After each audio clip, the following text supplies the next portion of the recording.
All right. So I just was going live again. We did this on purpose to kind of break it up into different videos.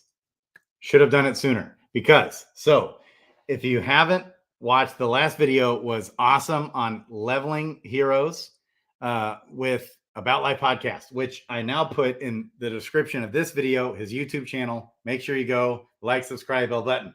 He's like nuts. He spits videos out every single day, and he works, and he just had a baby, and nuts. Yes, Sir Jules Staker.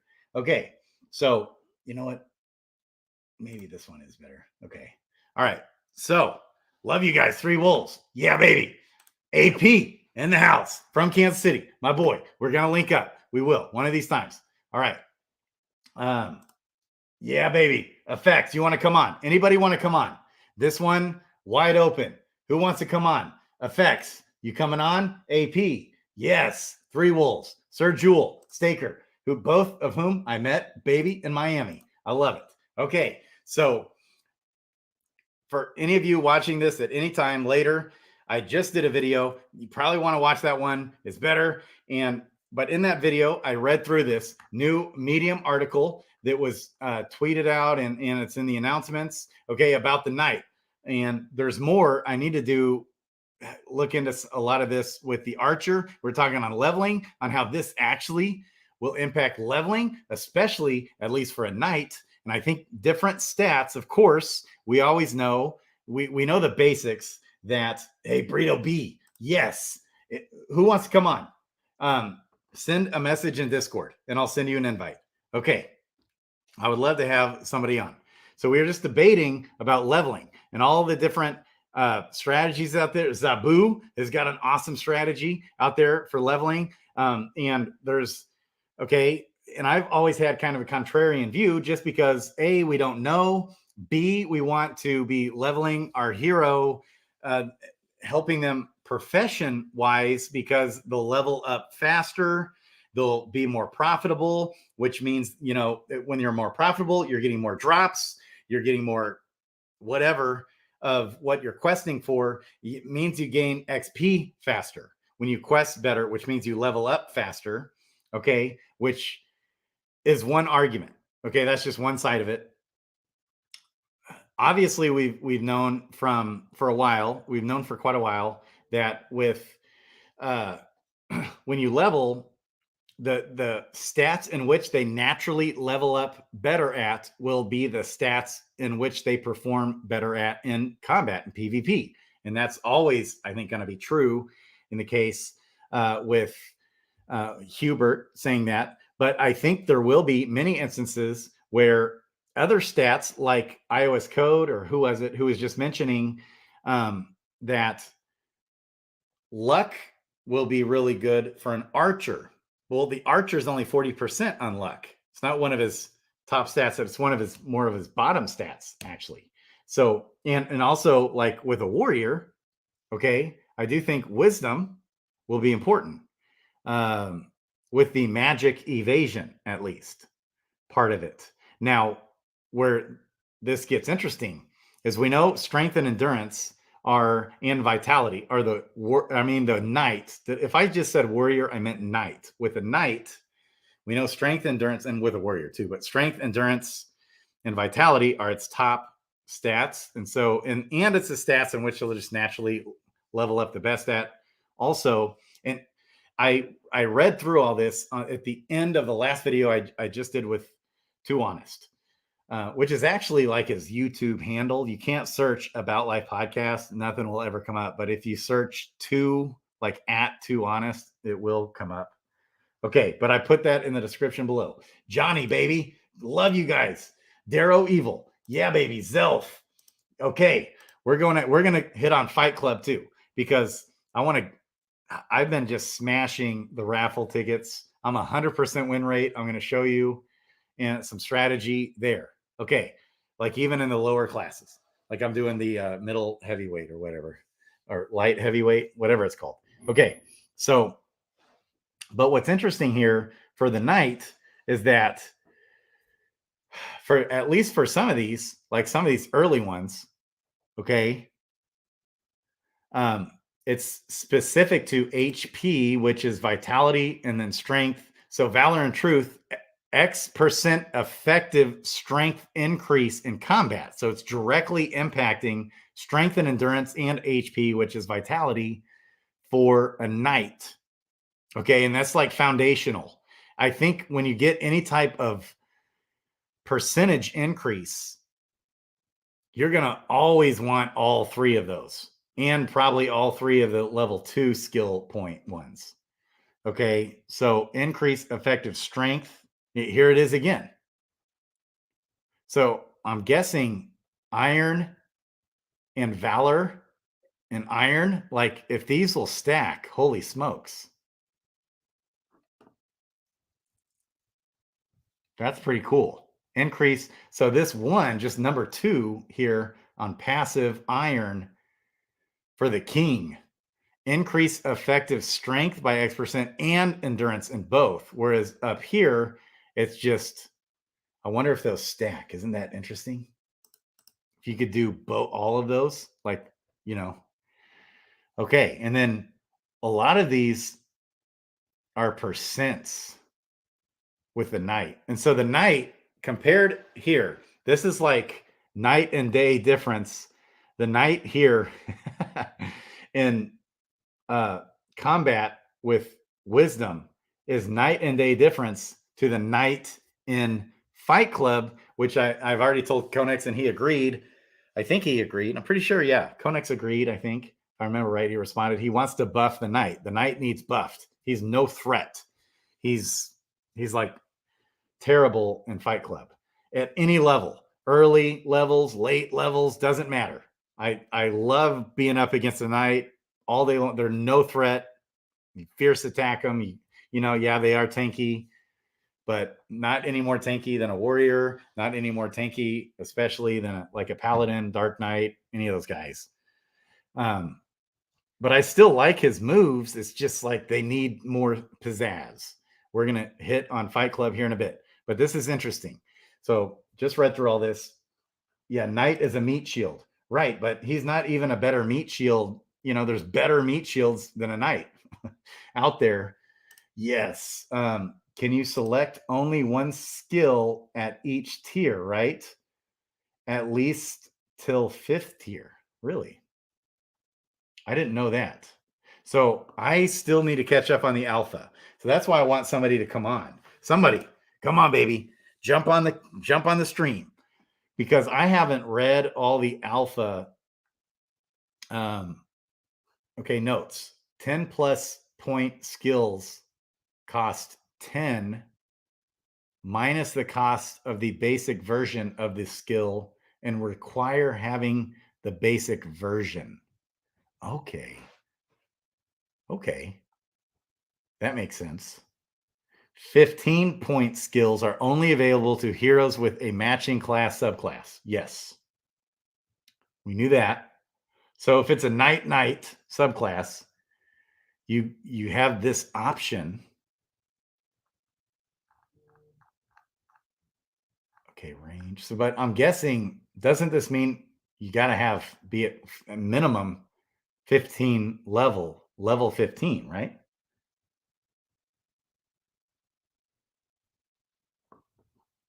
Oh, good thinking here, Larry. What do you think of summoning something like an archer or paladin with a fortune stone for luck? Yeah, you know, when I'm using those stones, my primary focus is pairing up a stone with the blue stat and the subclass. So, and I do factor in the profession as well. But when you can pair up a stone with the blue stat, and there's a chance for the subclass to also be strong on that stat, all three of those things align. That's when it's so dynamite. But what do you think of summoning something like an archer paladin? See, I always use a stone when summoning. So I'm always just looking for possible tracks where all three of those things can align. Blue stat, subclass, stone, all aligning. And okay, Fight Club is actual DFK PvP Fight Club versus actual DFK PvP is night and day. Good point, Johnny. Two totally different conversations. But they're somewhat similar. Okay, Big Alpha. Yes. Crypto Kong, baby. Love you.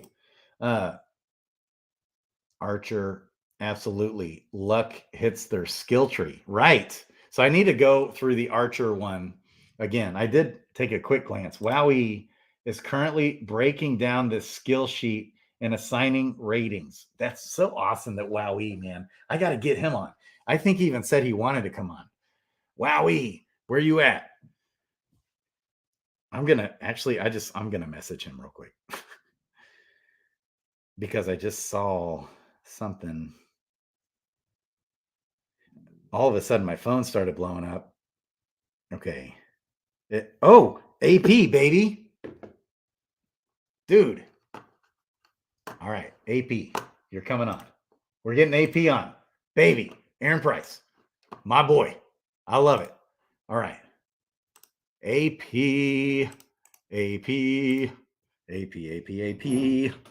Should be pretty easy. Okay, where's Wowie?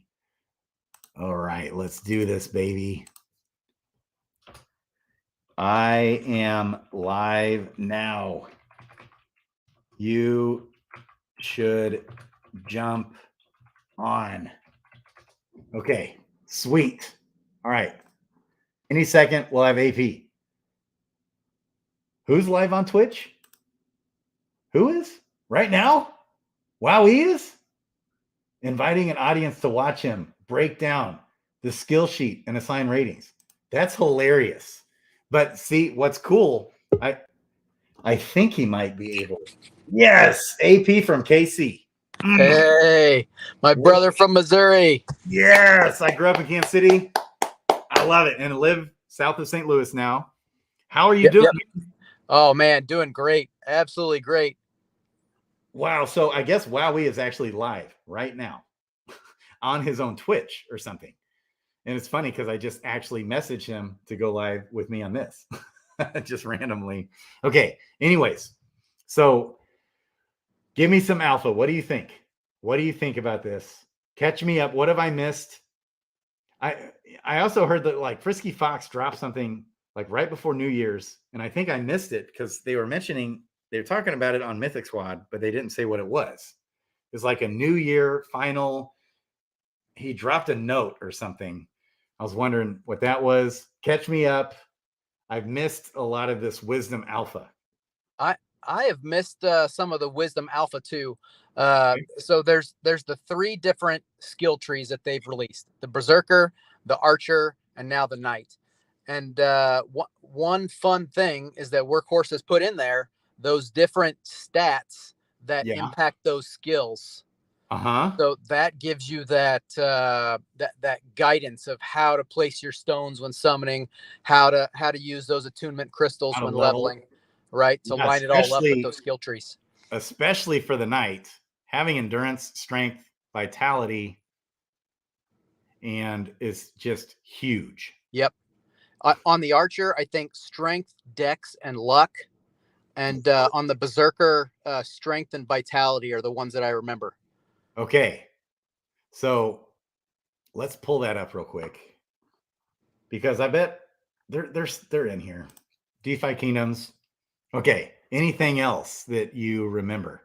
You can stay on as long as you want, by the way, or as short as you want. You're free. Yeah. Now I got to roll in 10 minutes to get the kiddos off the bus. But, yeah.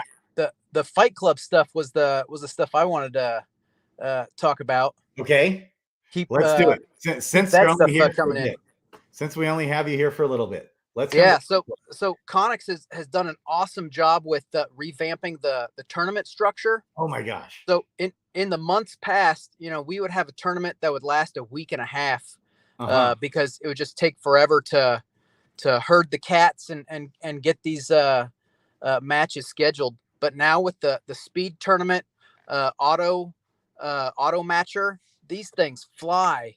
You can get 60 different matches done in a half hour, 45 minutes. Yeah. How did you do last night? Were you in the one last night? Yeah. Oh man, it was so much fun. It was a nail biter between me and Pouring, and Yeah, you got to go check the replay. It was great. Really? I Yeah. had a good one with him. He just always has my number. So like for example, with my knight, I've got a Dread Knight subclass in the front, and I never ever, hardly ever one time did I ever start out a match with a shield slam. Okay, but I did with pouring, and he interrupted it. It's like every time I try to do something that they're not going to predict, they still predict that anyways. It's like, what in the heck? What was your midline? Okay, so I'll show you right now. I have the same team up. I think I just need to send. Actually, why don't I just do a free battle, if nothing else? So play. So all right, real quick. Okay, then it pulls you up your own. Okay, room. Okay, then you battle AI. So, and you can / balance. I'm pretty sure I like spin it all. So the new balance not only shows your crystal and jewel, but also shows your in-game items, right? Sextants, keys, and parchments. Yeah, do you see that? Can you see the screen? Yeah, it's real small on my phone here, but yeah. Okay, if that's small, I mean that's probably didn't help too much there. Yeah, that's okay. I know what it says. Yes, so I do have enough to do the lowest amount, 1.1 crystal. Okay, and so how much of the battling AI are you doing? So I have shifted up to the 55 crystal. Me too.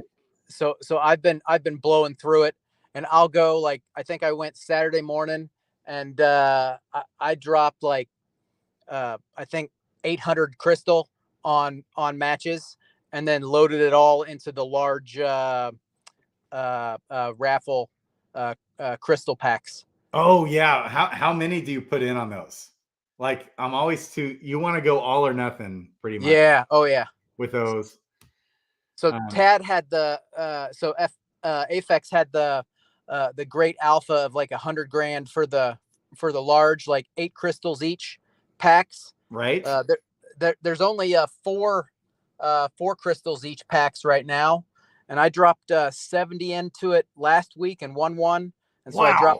I dropped 70 into it this week. I did too. So that's what I did, 70. Yep. I wanted to put more in, but I was too late. It's like 70 some. Okay. And you won again. Yeah, got one. I'm against Activice's light heavyweight AI. Okay. And I've got mega tanks, my front two guys. So Yep. I can start with a fierce attack every time, pretty much, and not really. I can almost win without paying attention. Yep. So, but now when you're going against guys, when you're going against a sharp player like pouring, oh right, it's way different than the AI. It's so different. Apples and oranges. Yep. So AI easy to win, fierce attack away. The only main things you got to worry about with AI is getting a Kai blast from a monk that could just, kill you. The retribution from the paladin. Yep. So and the skewer from the dragoon. Yep. Yes, exactly right. Those are the biggest threats. And then you got to watch a Dark Knight not doing too many stacking the dark packs. Yeah. Which is what I do. So my strategy, stack the dark packs. So I wish I could get I wish my Dark Knight, my Dread Knight had a little bit better meter gain. And he's like super vitality heavy. He's like have you thought about putting a berserker midline? Oh man, that would be awesome. If you put a berserker midline, it's like a dark pact every other turn for free, because it doesn't take any meter. It takes like 40 hit points off the berserker. But I mean, if you have like a level 4 or higher berserker, you're going to be able to just milk that guy, and your frontline hero will never die against the AI. Oh wow, good point. No, I almost put a berserker right here in the back. Yeah, the berserker is a great midline hero. He pumps damage every time to the front line. And yeah, you just have to avoid the shield slams and the blitzes from Dragoons. Oh, that's true. Because then you just swap. Yep. Because So then that once I squishy get enough berserker comes to the front. meter, my strategy, once I get enough meter, I dark packed, and they do interrupt it sometimes. And I just dark pack as many times as I can. But when you can throw on the battle, it's the battle cry, right? From the berserker. Correct. Battle cry. When Yep. you can throw that on, it's just like unstoppable. So the Brown Gent was a pro Magic player, right? Yes. In Magic the Gathering, there's something called the mana curve. Okay. You play a land every turn, and each land taps for 1 mana, and some spells cost 1 mana, some cost 2, some cost 3, right? Very similar to Fight Club, where you've got some 0 meter skills, some 1 meter skills, some 2 and 3 meter skills, right? So there's a meter curve.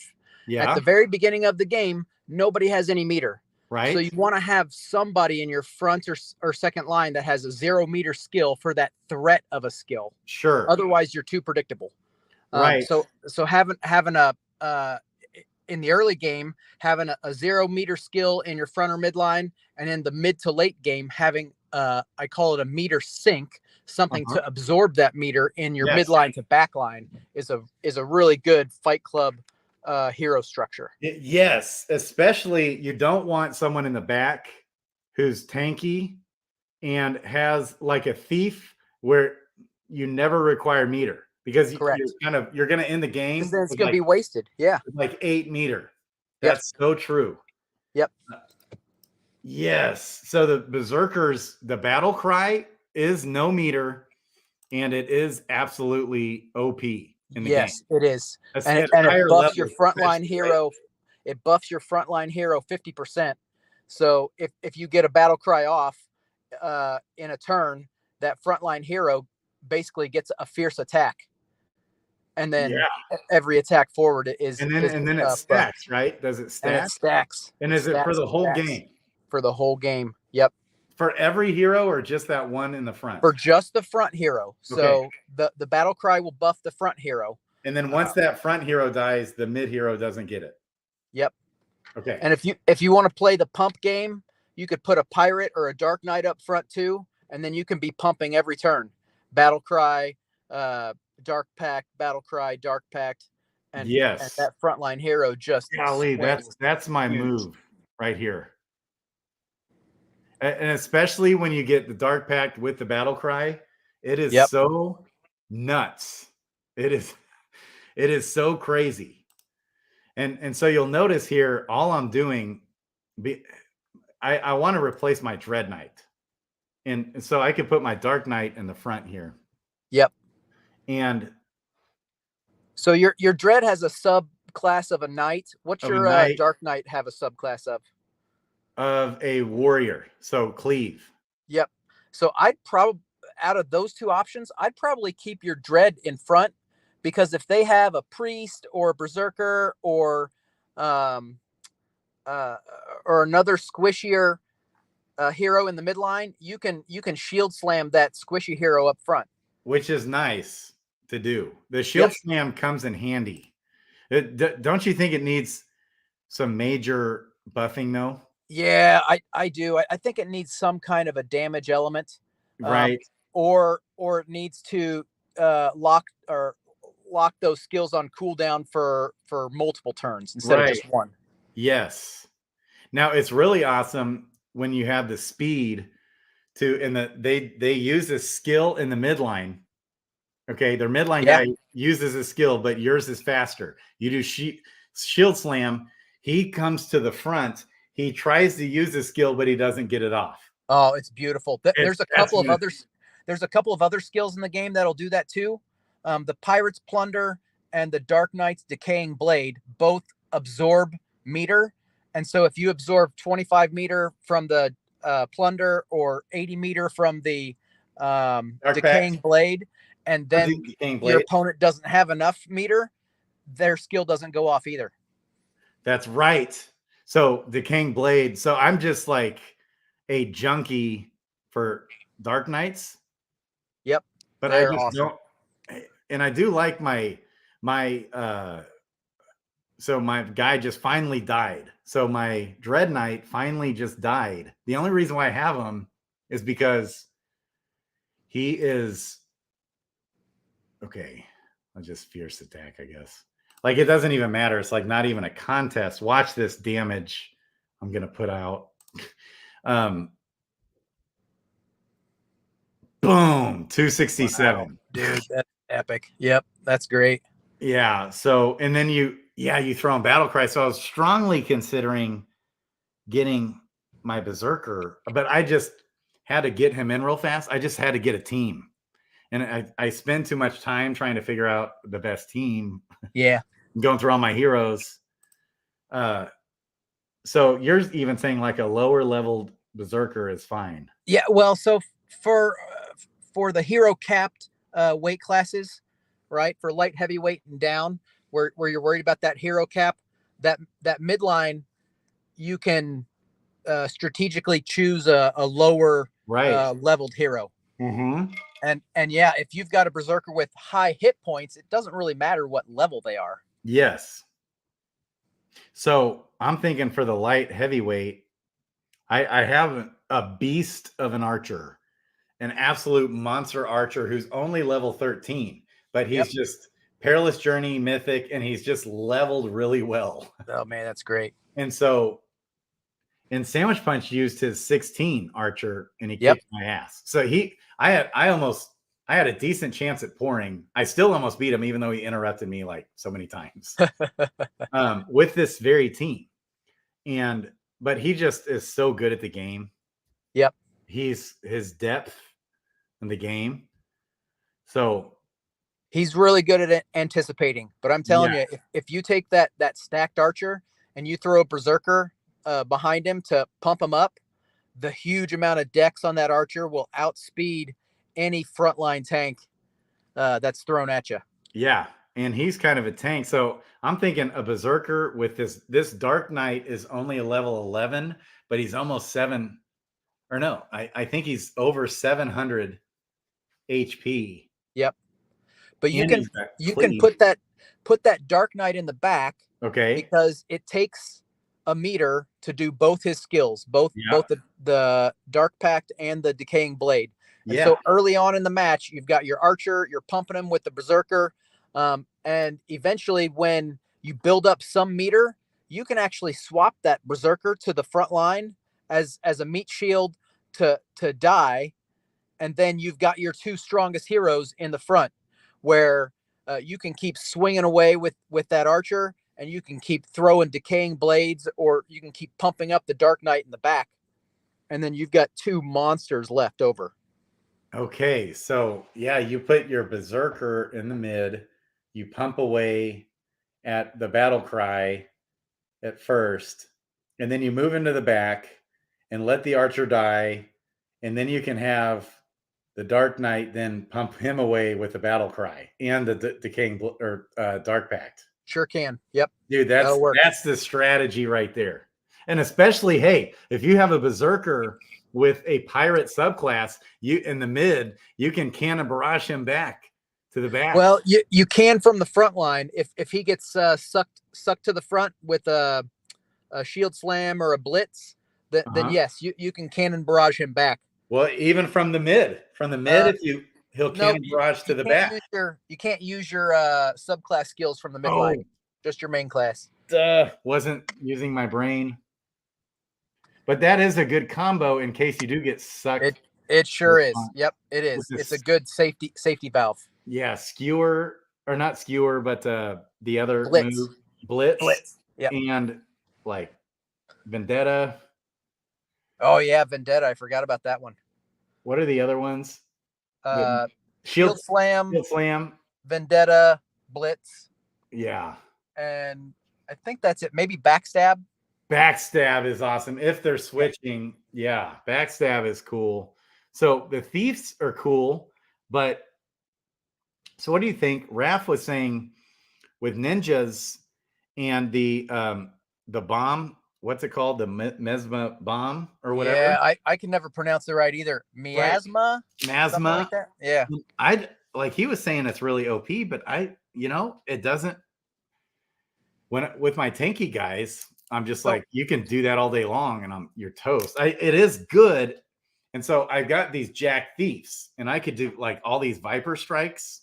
yep. But it doesn't keep up with a Dark Knight, It in my experience, it Battle doesn't keep Cry. up with the pumps of a battle cry. I Right. tried it back during the whale wars and baby cup, Mm-hmm. and I and the ninja skills were just reworked, and so I was throwing poison everywhere, Yeah. and you just have to keep stacking and keep stacking and keep Mm-hmm. stacking for it to be effective.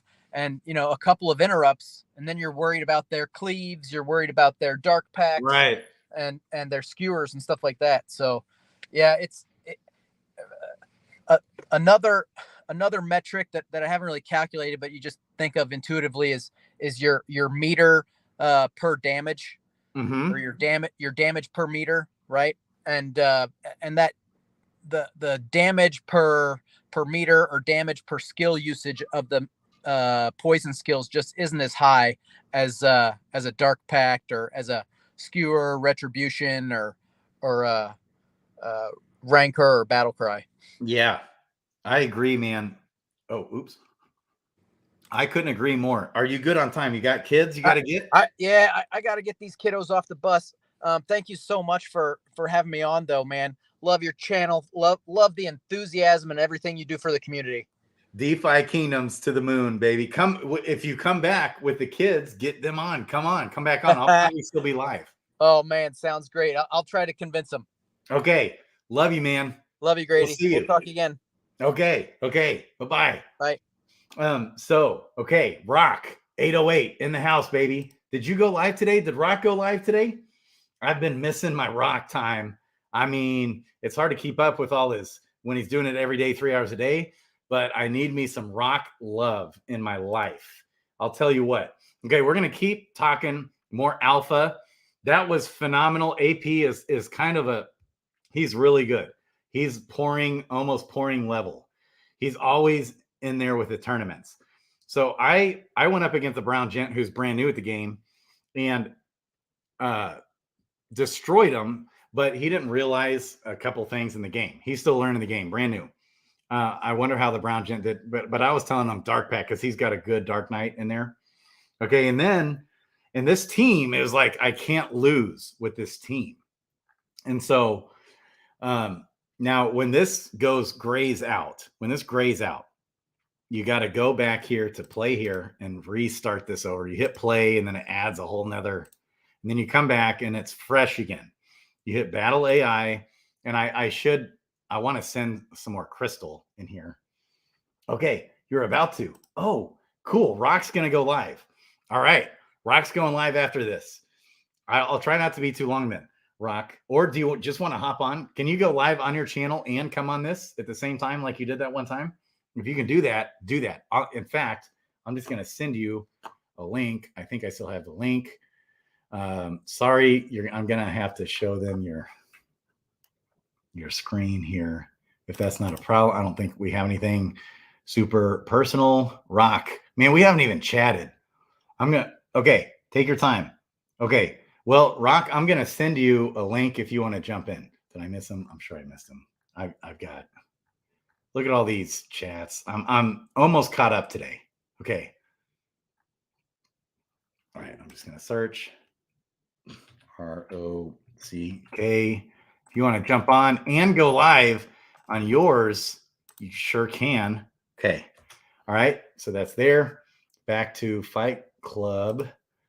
Okay. So I want to send. So Battle AI, I'll just do a free one. And in a minute here, I might send some more crystal. So if you noticed, I'm out of crystal. But if you noticed, I won the raffle tickets. So Konex actually, for spinning the crystal and playing, Konex upped the tickets a little bit if you win or if you lose. Either one. If you're the one paying. Okay.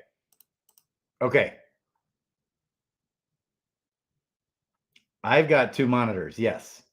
That way I can only show. Oh, okay. I mean, yeah, I could have closed it out. Sorry, I was just trying to go fast. Okay. I won't do that next time, Rock. Sorry about that. Okay. So you actually get more raffle tickets now if you're paying to play and battle AI than what you were getting before. He cut in half what your AI teams are getting and took that half and gave them to the people paying to play. So your AI teams are still winning raffle tickets passively, but it's basically trying to incentivize more people to play. And so you win more tickets. You want to spin the crystal, which then means that more AI teams are also playing, which hopefully that makes up part of the difference of the lost tickets anyways for your AI teams passively earning. Because yeah, sorry again, Rock, love you, man. Okay.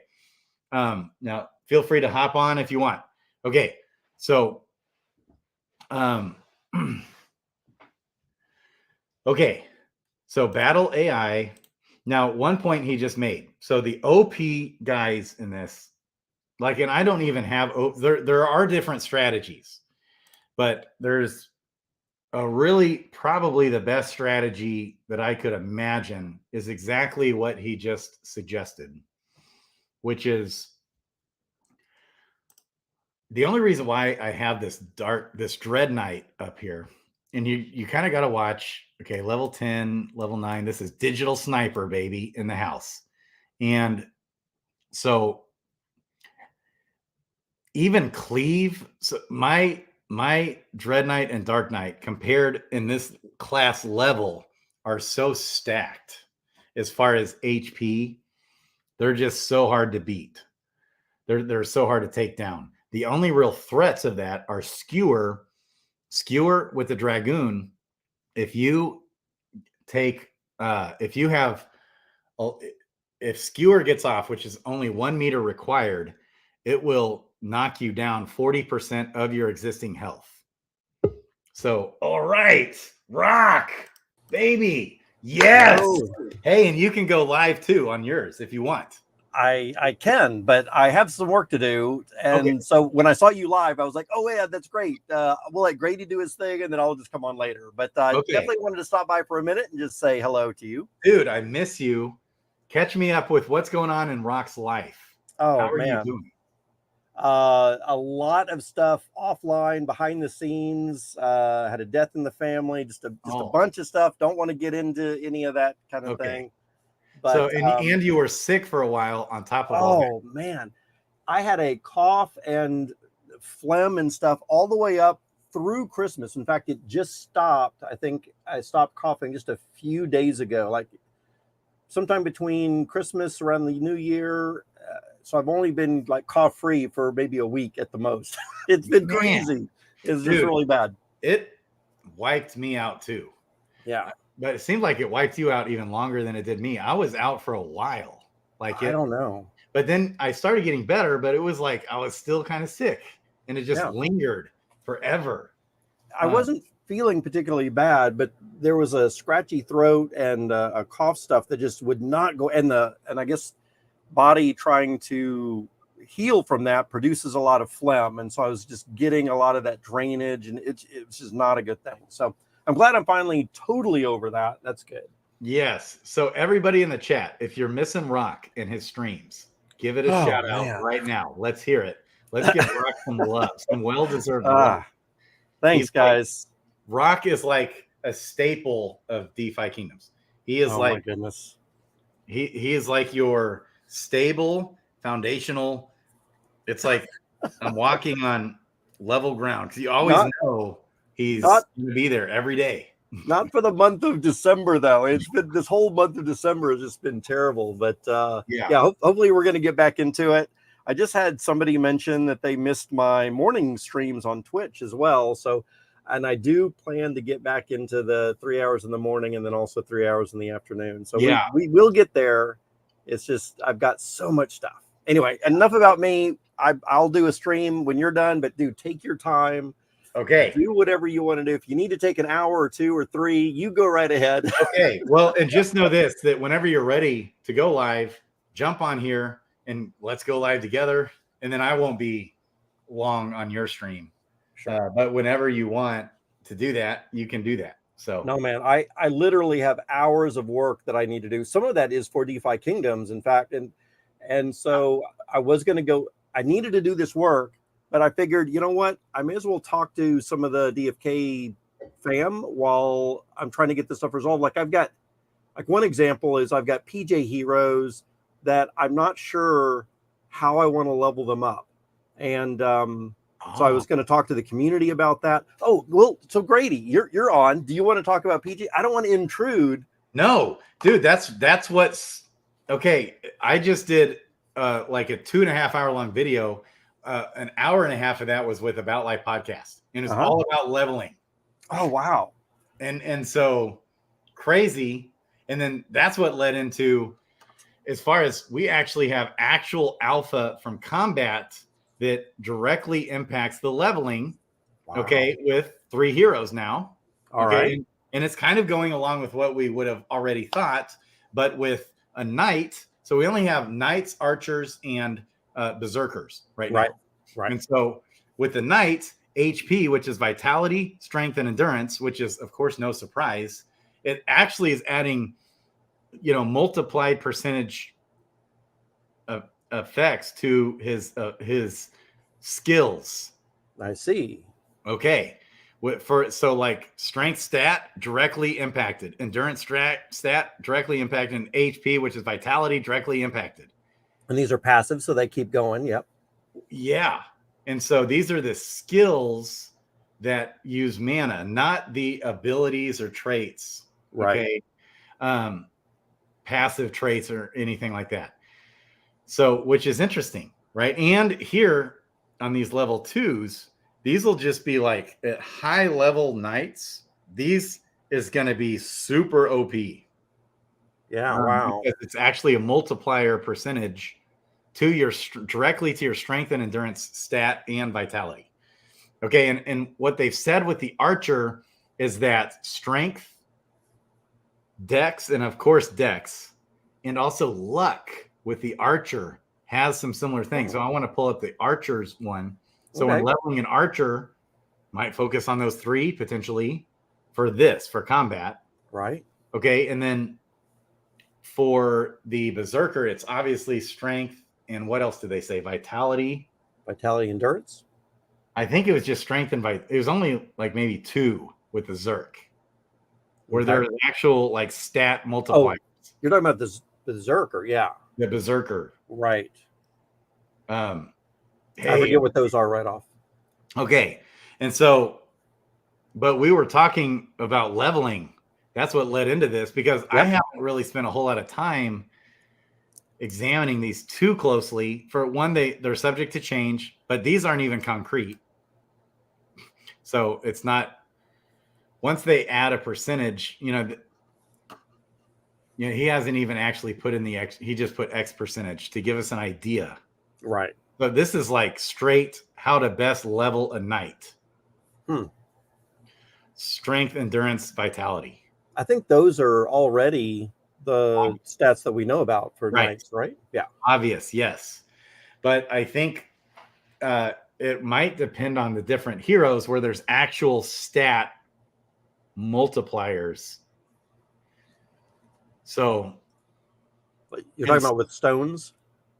Well, yeah, using stones, using and just leveling, focusing on, there might be some heroes that don't have any, that just have skills that don't have any stat multipliers, like strictly based on your stats. So because one of my questions with Workhorse is wanting to get him on soon, I think, and then life just got crazy. He was supposed to come on, like he was about to come on about a month ago. And that was one of my questions is, how will the actual stats impact PvP for different heroes? And like, for example, Hubert said that Dex won't really help a Sage much in combat. That's a quote. Right. Right. But we've also seen Workhorse say that all things will matter for combat. So like one of the arguments is a pirate and a warrior and a knight, they level up, terrible with wisdom and intelligence both. 20% with both. A knight is 25% on wisdom, but 20% on intelligence, for all those heroes. But we see, I think here, one of the things I read is an evasion or magic evasion in one of these, which is wisdom. And so the argument of leveling, how to best level a hero has just been one of the most enduring arguments. It's been amazing. And, Zabu's strategy is just build the mana, because we're also going to need the mana for all the heroes, for the skills. I think all the skills are going to cost mana. So what I do is at the first 10 to 15 levels currently, and this is very likely possibly to change, is with all my heroes, even my combat heroes, I'm leveling them up based off their profession. Right. I remember that. Yeah. And that way, by the time that hero hits level 100, first of all, they'll hit level 100 faster, likely faster when you do that, and they'll be more profitable. But also, we might find, like, for example, if you have a fishing archer, I think luck, you especially want to be hammering luck. Sure. Because it sounds like even though the archer only naturally levels at 40% with luck, it's going to be pretty crucial for the archer in combat. And I think I'm just imagining that's going to be the case in some of the other stats, like with Dark Knights, Paladins, having good agility, for example, seems like a good thing. Right. For combat, could be wrong. And so that's why, I have such an array of heroes. I just kind of follow their profession in their early stages of their life. And then when we get the actual alpha and we actually know what the stats will do for combat, then I'm just going to follow for my combat heroes. I'm of course going to follow that. Yeah. I think my personal feeling about that, I am excited when I hear you and a bunch of these other people talking about theory crafting and what PvP is going to be like and all this kind of stuff. I enjoy this type of conversation a lot, but I do too. But I will follow that up by saying, personally, I don't spend any time with it at all. And the reason is because, just like you'd said before, we know some of this stuff is going to change. And until we have all of this stuff, and probably even have been playing it for a month or 2 or 3, once they do the nerfing and rebuffing or whatever they need, I'm thinking, I don't know if I want to spend a ton of money to level up heroes in such a way that might not really matter. Like I heard somebody say a few days ago that there was some new thing that came out, I guess with the archers, when the new archer information came out. Okay. They said that they went out and spent quite a bit of money on something to do with archers, like swept the floor, grabbed a bunch of archers. I'm thinking, oh my goodness. And they were saying, oh, because this thing with the archers is so overpowered and it's all this kind of stuff. And I'm thinking, dude, if you're saying that it's overpowered right now and that it's such a good thing, they're going to nerf the shit out of that at some point. And so why are you spending all this money just to have it smacked in your face a little bit later? And so my personal thought is, I love the theory. I love the conversation. I'm glad that we do have people that are working and playing with this, because y'all will be ahead of the game when whatever comes out. Right. But for me, I'm a little bit more cautious with my money, because this is costing money, right? Right. And so I'm like, I want to wait. I don't necessarily need to be the first person out of the gate. I want to make sure that the money that I spend is a little bit more solid on what is actually going to be in the game later. And so I'm just building up my sacks right now. Yeah. And then that'll be spent later on. And I'm kind of on a similar page. Like I'm probably not the best guinea pig because I'm not a huge gamer like in the past. I was when I was a kid, and then Fate and Arena. Like I was semi-pro probably or a pro, like one of the, better players in the world in Fate and Arena. But other than that, like Fate and Arena was the first time I played a game in like 30 years. Wow. And now I'm on to DeFi Kingdoms. And so I love though getting all the alpha and kind of following, but not too much. Like it's because it's going to change, it's going to update, it's going to nerf, buff, just like we see with Fight Club. So Fight Club is my third now, really. Yeah. And so, I'm pretty deep into Fight Club, I would say at this point. Nothing like a Pouring or an AP who is just on. But they're killing it. They are. I know, man. And it's like, they just know they look, they're so good at looking several steps down the road and predicting different things. Yeah. And that's what makes them OP in the game. But it's not as hard, I think is that this is going to be much more in depth and difficult. Like you can get really dangerous at Fight Club pretty quick. And so we're going to go back over the Fight Club here in a bit. And so, but if you got to run and get stuff done and then come back if you get time or not. Yeah. Like I said, I've got some things to do. One of the things, if you want to talk, like I said, I don't want to intrude in your stuff. And if you're talking about Fight Club, let's go ahead and let you finish that. But I've got some things that I want to talk about, like leveling up Perilous Journey heroes specifically for land tournaments and stuff like that.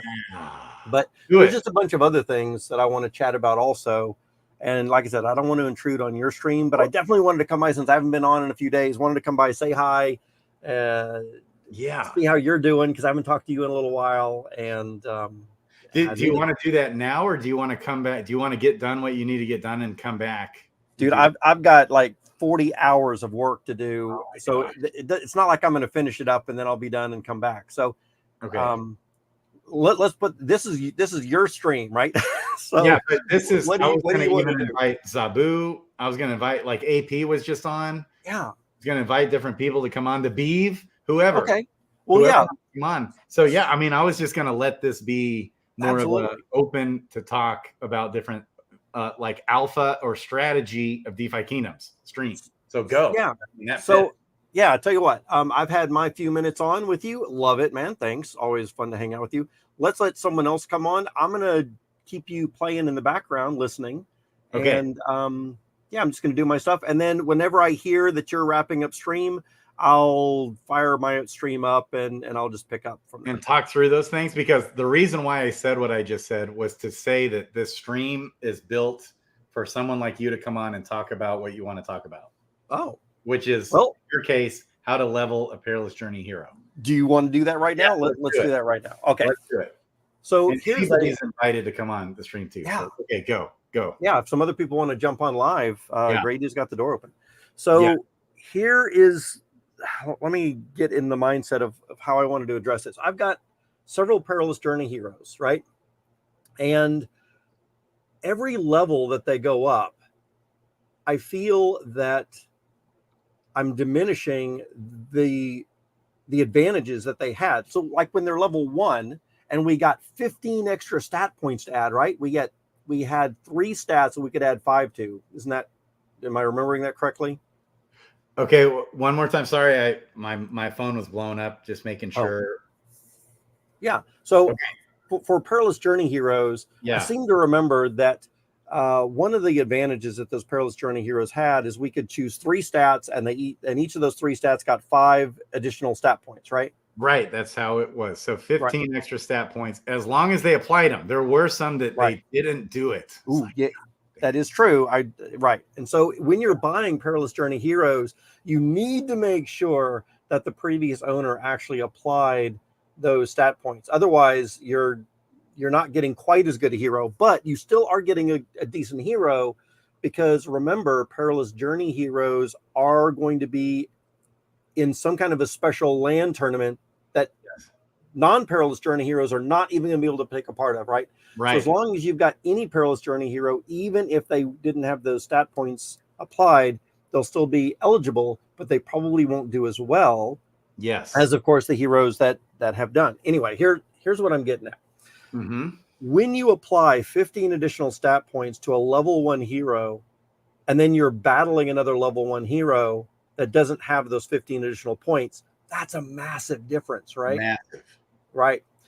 However, once you start to go up in levels, even as a common hero, once you get up to level 10, there are so many possibilities. Like I just had a hero level up the other day that got a +3, like total of all the stats that got pluses.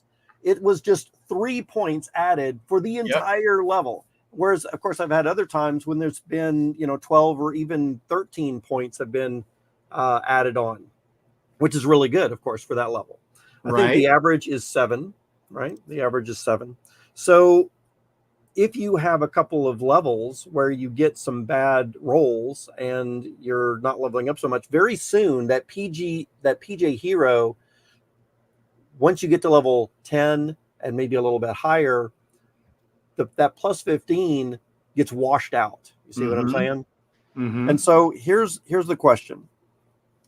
If we want those PJ heroes to be doing as good as we can, I'm going to suggest or think that we probably want to be using enhancement crystals with those, right? Yes.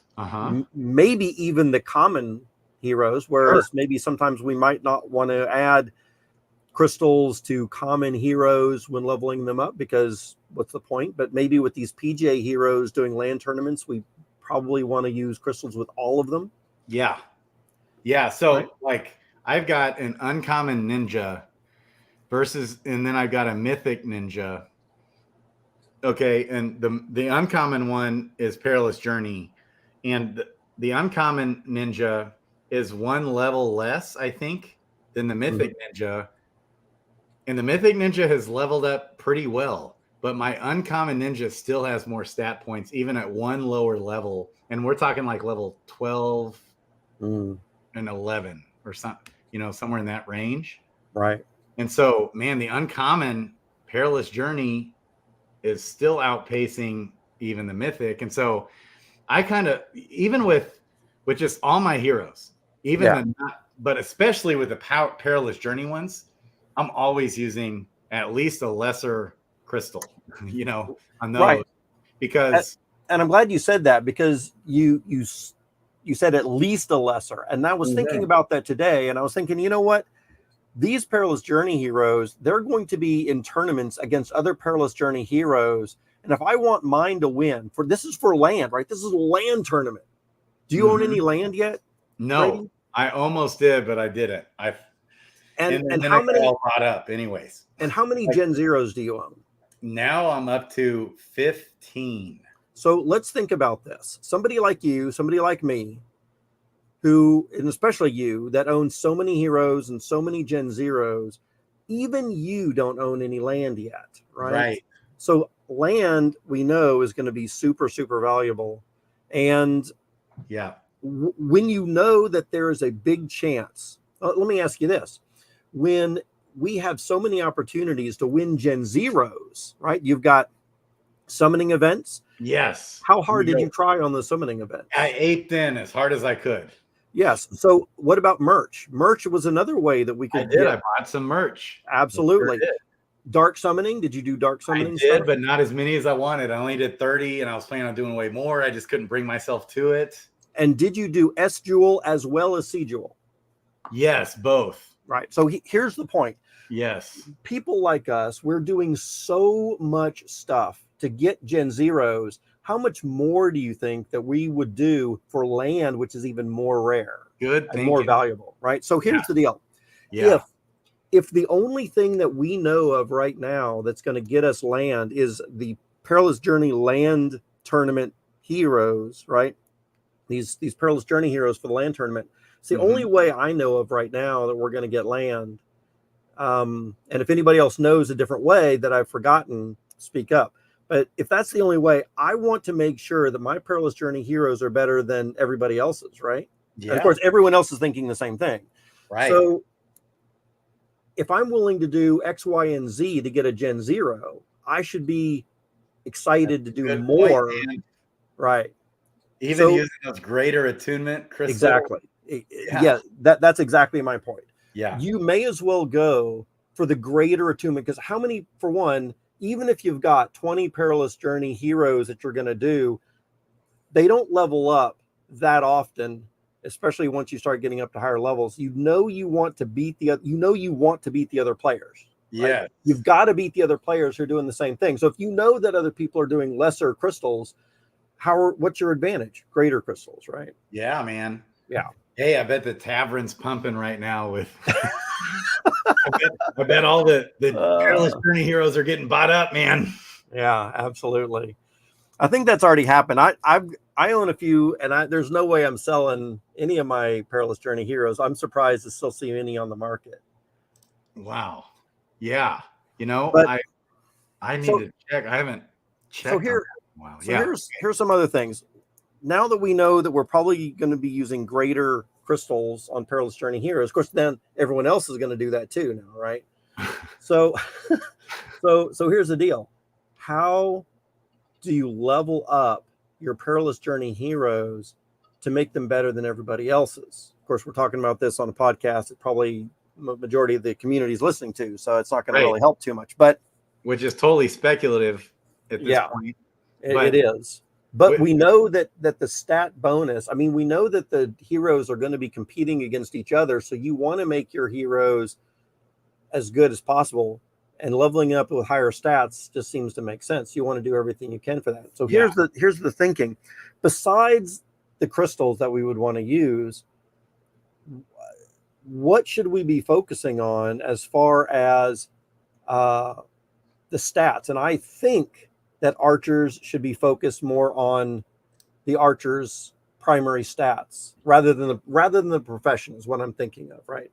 And I think that the pirates and the warriors and all these people should be really geared more towards what they are, a pirate or a warrior or a wizard, right? Mm-hmm. Mm-hmm.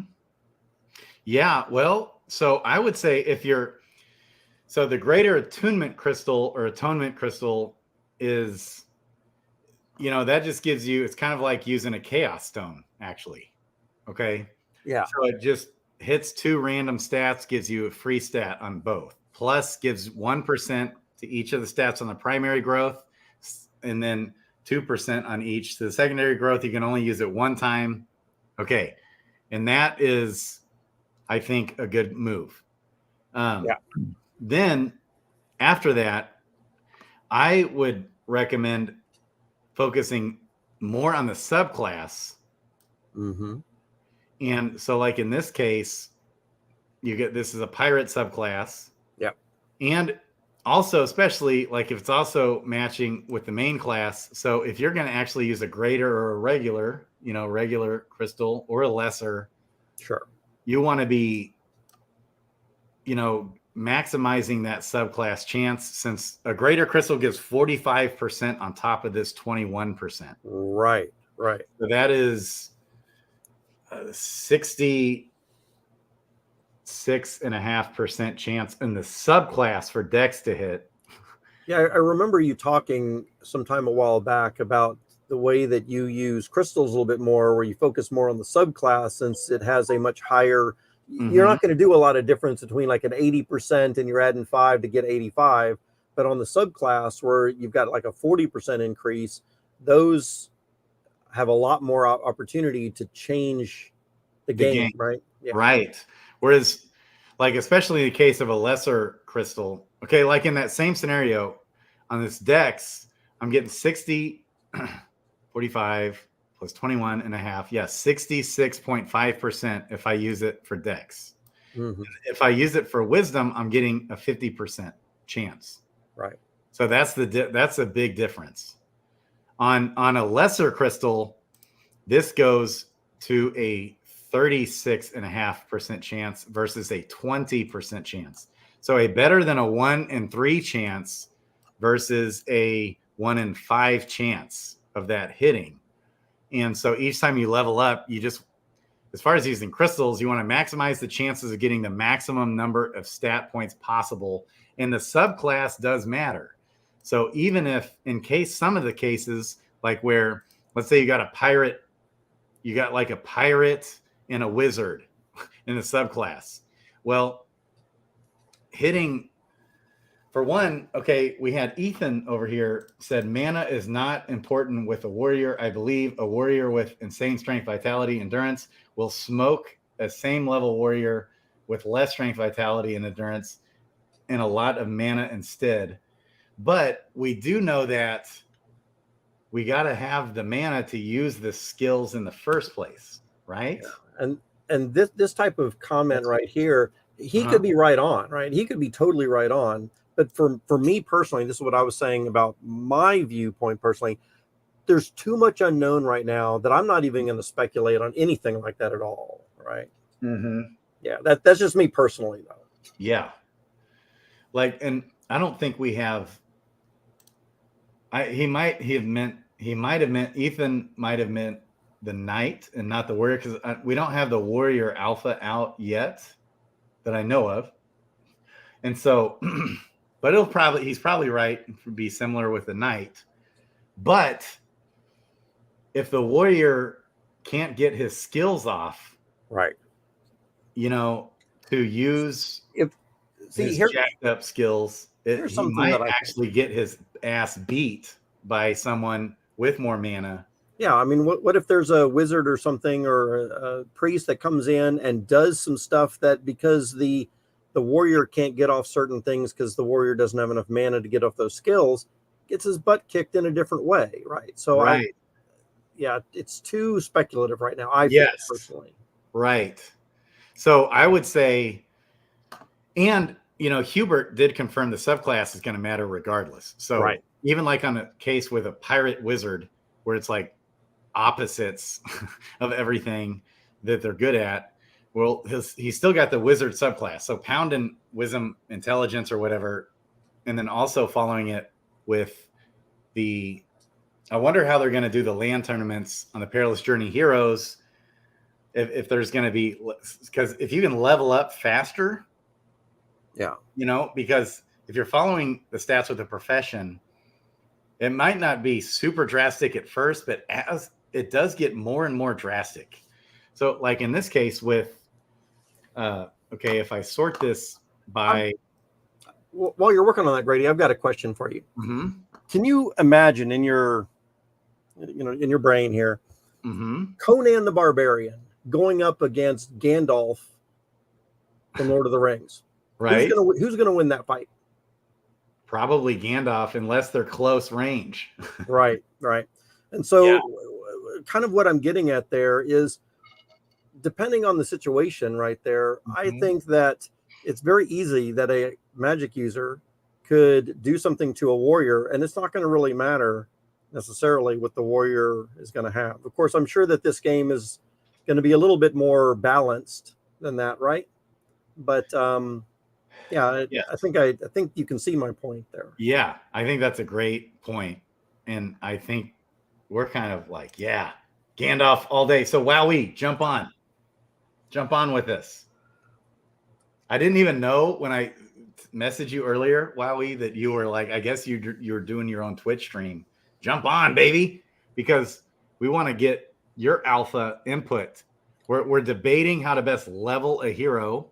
We're debating, obviously, Perilous Journey heroes specifically in this case right now with Rock, Perilous Journey heroes, where we're all going to be aping in to get Perilous Journey jacked heroes for the land tournaments, in the same way we all ape in to S Jewel to win Gen Zeros and C Jewel, and we're summoning like crazy fools. You had Harambe in there. He summoned over 1,000 times. Harambe, man, at least like 1,100 times, maybe, or more.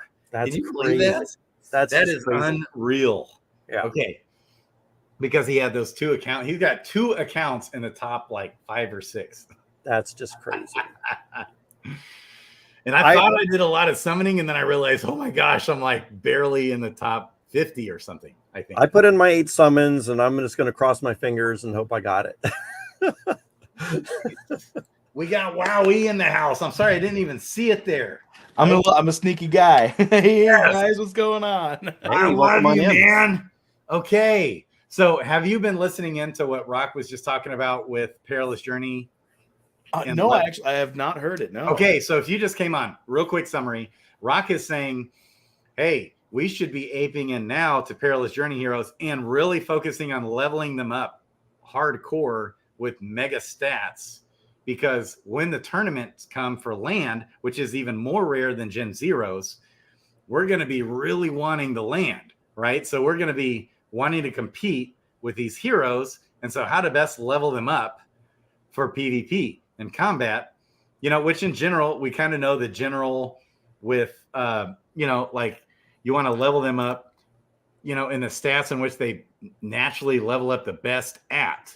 But that's going to have subtle nuances, I think, that change. Like, for example, with the archer having luck, right? Mm-hmm. I haven't even read that Medium article, but we did just go through on the knight. Obviously, strength, endurance, vitality is going to be massively huge on the knight. Yeah. The endurance scaling for the knight ability tree is absolutely insane. Oh, baby. Tell me more. So did you tweet out like a new sheet or something? I did. All right. So I was actually live just a minute ago. I updated my ratings, right? So I went through everything. I did my little shorthand analysis. I updated my ratings. If you go to my Twitter, you can find it. I got it pinned up there. Okay. Wowie, right here. I don't have any remarks put in yet, but I did get all the ratings done. Wait. Okay. That's on. Okay. So this one. Super speculation rating sheet. That's it. The super spec. Oh, beautiful. Nice. Beautiful. So down at the bottom, you can scroll. You can get that arrow. I got the knight in there. Okay. Wow. Nice. Is that it again? Nice. Okay. So do you have any specific Perilous Journey heroes you want to talk about, Rock? And then I need to catch up on the archer. So am I right? Is luck? So obviously Dex is going to be big for the archer, but I guess luck as well, right? And strength, I think somebody said. Oh yeah, it does have some strength scaling. Yeah. Okay, so strength, but not endurance, because endurance is 60% with the archer. I think they're just giving the archer just a little extra smidge of survivability. Okay, so this bonus, intelligence is also important. So it's basically whatever amount of intelligence you have, you gain effective luck in combat with that ability. Oh man! But then on top of that, all basic attacks gain pierce, which is super good. Holy smoke! So you're talking about luck. The actual luck stat is being gained. Yes. Yeah. So you gain X% effective luck in combat, where the X% is equal to a multiplier of your intelligence. Dang! So intelligence is another one. So intelligence is 40% for an archer. So that's kind of been my argument the whole time is when I'm leveling heroes, especially when I have as many as I do, is that I'm following the profession in the early stages. And then once we get into alpha on the PvP. So like I've got a lot of foraging archers, and I can tell you I've been pounding the intelligence the whole time as the guaranteed stat to get the mana, the first 10 levels at least. Oh yeah, I don't think intelligence is ever going to be a bad choice. Literally on anybody, even for a pirate or a warrior. Even for warrior. Do you know what I think this kind of compounds? At least with me, I think it compounds the fact that so much of this stuff is speculative that I don't really want to make a decision too quickly. But it also really reaffirms something they said a while back, that no hero is necessarily going to be a bad hero, and so even these ones that have strange stats that we might think right now are bad heroes because the stats don't line up. When I see things like this, it says, man, maybe some of those misaligned stats are actually going to come in handy for some of this stuff, right? Yeah, man. Absolutely. So, guys, I love it. Any more thoughts? More thoughts? What do you think? I think that the theory crafting goes an extra layer deeper, right? This goes into not only just the main class, but your subclass as well. Yeah. Right? Yes. So you've got luck enhancement for your intelligence. What other classes have a high intelligence rating to get all of that bonus luck off of it? Golly. That's the kind of synergy we're talking about. Right, man. This is so fun. But also, maybe some of those other classes aren't going to have the same intelligence to luck conversion as well. I mean, that's something else we need to consider too. Right? Absolutely. So it might be, and then, some of this will be subject to change. We'll get nerfed, buffed, but I don't think he's going to decide to pull out intelligence and luck or luck out of this equation, right? That's pretty much right. I think he's locking that in, right? Yeah, that's pretty locked in. It seems like. I guess that's even possible that could change, but unlikely. So the alpha here is, man, early stages of that hero's life, the archer be pounding intelligence. So like, especially if it's a forager, you're going intelligence dex, and then probably vitality at the early stages, but you're not, you want to think luck as well. Okay. Right. And you want to think strength. So where does strength come in? So strength comes in later in the alts, right? The 10 cost abilities. Oh. And that's where you're getting a lot of your strength mod and dex mod abilities. Yeah. So this makes it so archers subclasses, right? So if you say you got a warrior archer, well, it's not going to be completely useless. Your strength's going to scale with these alt abilities here. Yeah. Right. Dang, man, you guys, this is just straight out. And so I dropped right here Wowie's Twitter. Make sure you follow that. Make sure you guys follow Rock's channel and watch. These guys are gems to the whole ecosystem. This is just phenomenal. You're actually putting this out, and you got a Twitch. Yeah, I actually just went live for the first time today. Nice, really? Very cool. Do you have a YouTube? No, but I will soon. I'm going to be putting together my shorthand analysis and making a video of a general, here's what we got. Oh my gosh. Get ready for it. I'm going to go over patch notes every single week. If there are patch notes, I'm going to call it Wednesday. Oh my gosh. Very cool. Okay, so I need to have you on the channel like every day. Wow. So I'm so glad you actually came on. Listen, this is like I know the entire community is just blown away with what you've done and the time you put in to this. And I mean, this is what we've been waiting for so long. It's like so exciting what's going on. I'm blown away. Oh yeah, I'm stoked. Yeah. I'm gonna make sure I'm gonna keep updating this thing as often as humanly possible. If you get any new information, I'm gonna go through and change the rating and give an explanation why. And I'm gonna make sure I keep this as a free resource for literally everybody. The way I look at it is, I know everyone isn't coming from a gaming background, and I have played these strategy games competitively for years and years and years and years and years. I'm gonna bring some of my analysis, some of my expertise, and I'm going to give every single person no excuse to be bad at this game. Hey, I'm sure I'll find a couple of excuses, so I'll need to come to you for some help on that. And I do not mind whatsoever. The more good players we have, the more good matches I'm going to have, and that's my incentive. That is true. That is true. Yeah, that's right, man. So, dude, I'm so thankful for this. Yeah, this is great. So I was a mess all through the holidays, and I haven't really stayed caught up with this. And so I would love to go over these abilities or traits, whatever we're calling them. And okay, so you're in the Primetime Guild. Yeah. Come join us over on Primetime. We do a lot of stuff, lots of giveaways. Okay. So Primetime, what's his name again on Primetime? Okay. Right here. What's his name? The guy that started the guild? Primetime. I'm trying to remember because I think, right? Rock, wasn't he in Miami? I think. Invite. Okay. I'm going to put the Primetime Guild shout out here. I'm pretty sure he was in Miami. If I'm thinking of the right guy, unless I'm confusing him.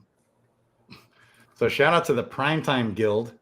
Okay, it's a great place. We're super helpful.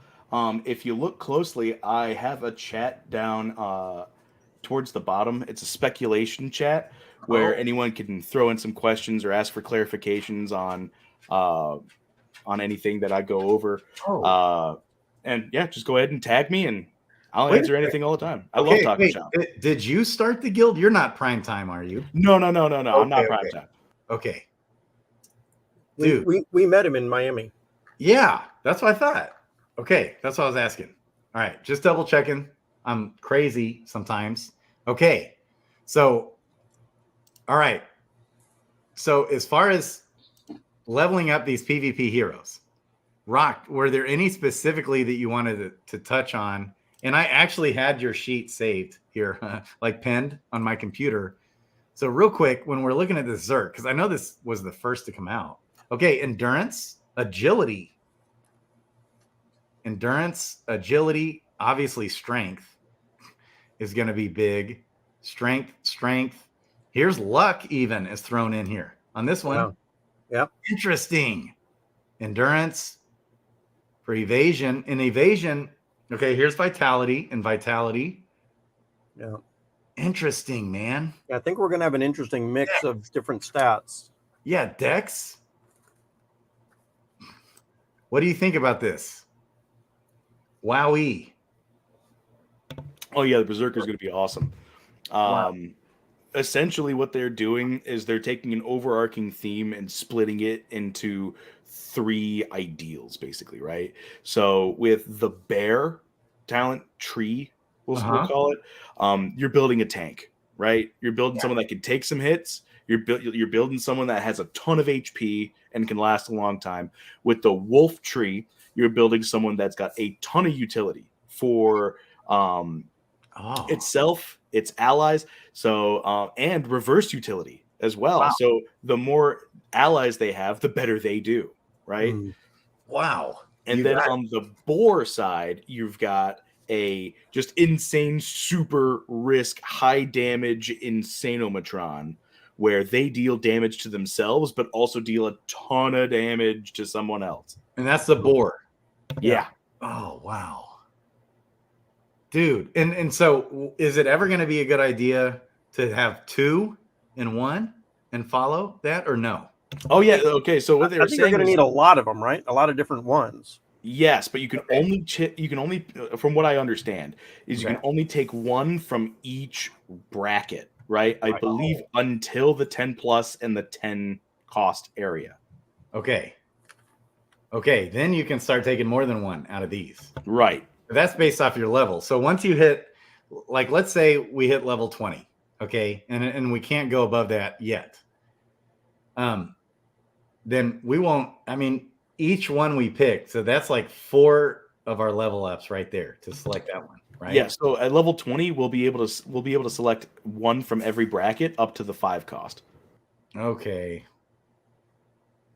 Yeah, got it. So we'll have 1 in this bracket and 1 from each. And so we can't select more than 1 from each bracket, you said. From what I've been told, I believe I remember that from the Berserker release stream with Workhorse.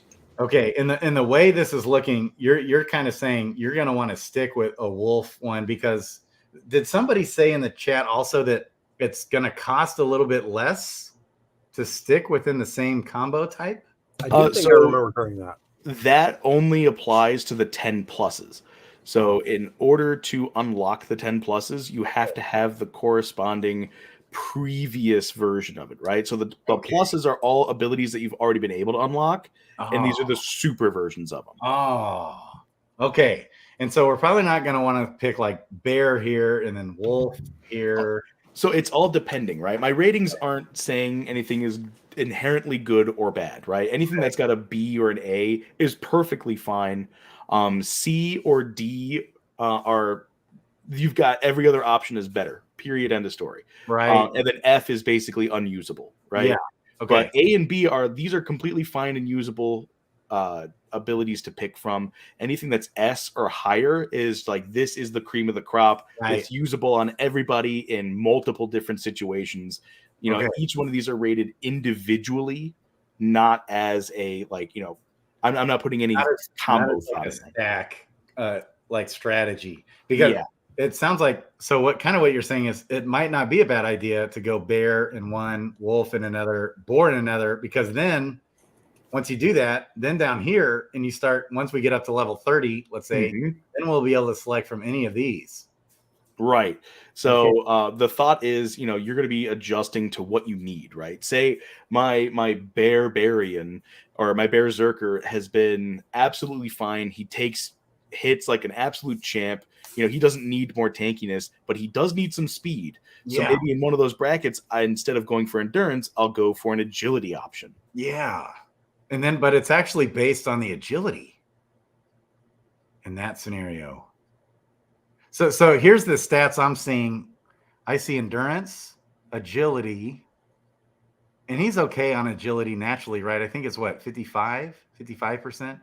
Vitality, of course, and strength, of course. Endurance, vitality, agility, strength, luck. There's luck. Strength, and luck. We got endurance again. We got strength and vitality again. Luck and strength again. Okay. Strength again. Strength and dex. Here's dex down here in the higher levels. Okay. Way down here. Luck. Okay. So luck, important for Berserker. Oh, yeah. Luck is important for everybody, honestly. I agree. So that's where I've always been, like with my fishers, I'm always found in luck. Oh, yeah. The mythic Dark Knight, or Paladin. Fisher, just in these early stages, and even if I'm wrong, because I've always kind of thought, well, like when Hubert said, okay, Dex won't really help a sage much in combat, he said. And so I said, well, how much will it not help? Right?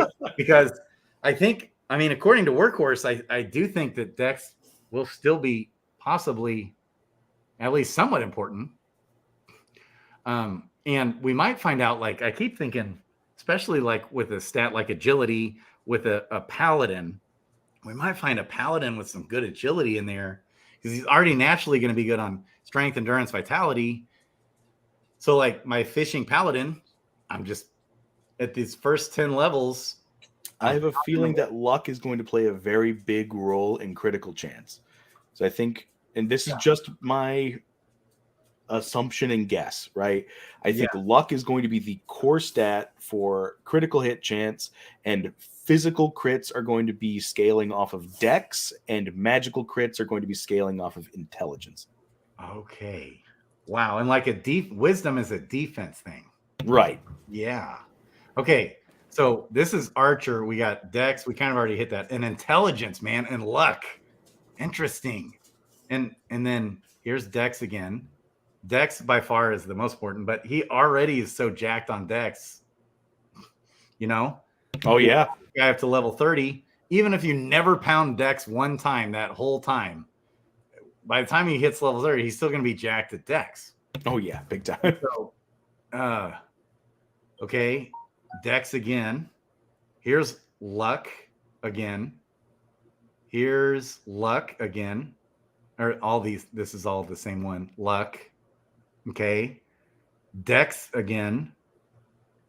And then luck again. Interesting, man. This is so cool. Okay, we got. Oh. And then somebody said strength comes in somewhere. Here's Dex again. Here's the strength and Dex. Strength and Dex here too. Strength, Dex. Dex, endurance. There's the endurance. Because he's 60% on endurance. He's pretty good. Oh, yeah. Then that's the combo with Shroud, too. Okay. Shroud's just an incredible ability. Nice. It got an SS, baby. I love it. Yeah. Flick shot. Okay, man. And then Flick shot is actually my favorite ability from the Archer tree. Really? Oh, yeah. Flick shot and Shroud are just so cool. Wow. Dude, I'm loving this. Hunter's Mark. Marksmanship. SSS. Boom. This is awesome. Your spreadsheet. Okay. And then Knight. Oh, yeah. Knight, we already know strength, endurance, vitality. And again, vitality, good for everybody, right? Right. Wizards, priests. Is there anything It's like pound vitality away at the early stage of the hero's life, right? It's good on literally every single person. It's just like luck. It's going to be important for everybody, everyone, no matter what. And obviously more important for a ninja, luck will be, or a thief, than it will be for a paladin. Okay, I'll give you that. But it's still going to be important for the paladin. And okay, so then we got the knight. We definitely got endurance, strength, and vitality. And in intelligence, you also agree is good for everybody. Yes. Well, looking through the knight tree, nothing scales off of intelligence. Okay. But it also goes to say, like, all right, so you see I've got, up at the very top, I've got a mana column, right? Most of the knight's abilities are passives, which means they aren't going to be utilizing mana nearly as much. Okay. So intelligence really isn't as important. Okay. But again, it's not just the main class. You have to look at it as a subclass option as well. You've got 15 points to spend in this tree. Okay. Right. So good point there. It won't be as important for like your knight to have the intelligence, but still important. Where did you say the mana column was? So towards the top, you'll see like skill point column, the combo type column, the ability column, description, range, mana, damage type. Oh, okay. Okay, I see. And this, okay, I got it. Yeah, so on the mana column, they haven't given mana values out yet, but they do tell you if it's a passive ability or not. Okay, so passive abilities, passive skills. Yes. Are still going to require mana, right? Or no? No. They are going to just be active all the time, passively. That's cool. Really? Okay. And that's also the case we know with the trait abilities is also the case, right? Yep. Okay. Yeah, no, passives are, honestly, I'm more bullish on passives than I am actives. Okay. But the actives will be doing the real brunt of the work. Would you say like 70%? Oh, yeah. 70% at least or more? And it depends. Are huge still, but it all depends, right? Because in order for an active to go through, you usually are typically going to have to, if it's not a self buff, it's going to have to go through a hit calculation on your target. And a hit calculation is going to be, okay, I target that target. I'm rolling a number, basically a chance to hit that target. Does it evade? Does it block? Yeah. If it doesn't and I hit, that's confirmed. Now I got to go through damage reduction. Now I got to go through effect resistances. Will that hit even count?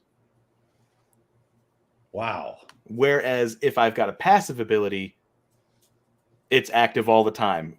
As long as the criteria is met, it's active no matter what, or it automatically activates. Like there's a reason why I've got the exalted abilities, right? Resurrect and Second Life. There's a reason why I have Second Life rated higher than Resurrect. And it's because Second Life casts automatically. Okay. Right? They both exhaust. However, if my Resurrect user dies first, it's useless. I can't use it now. Right. But if my second he's the only one left alive, you can't use it. Right. So if at any point my second life person dies, So the opposite. Yeah. Okay. Right. Got it. Okay.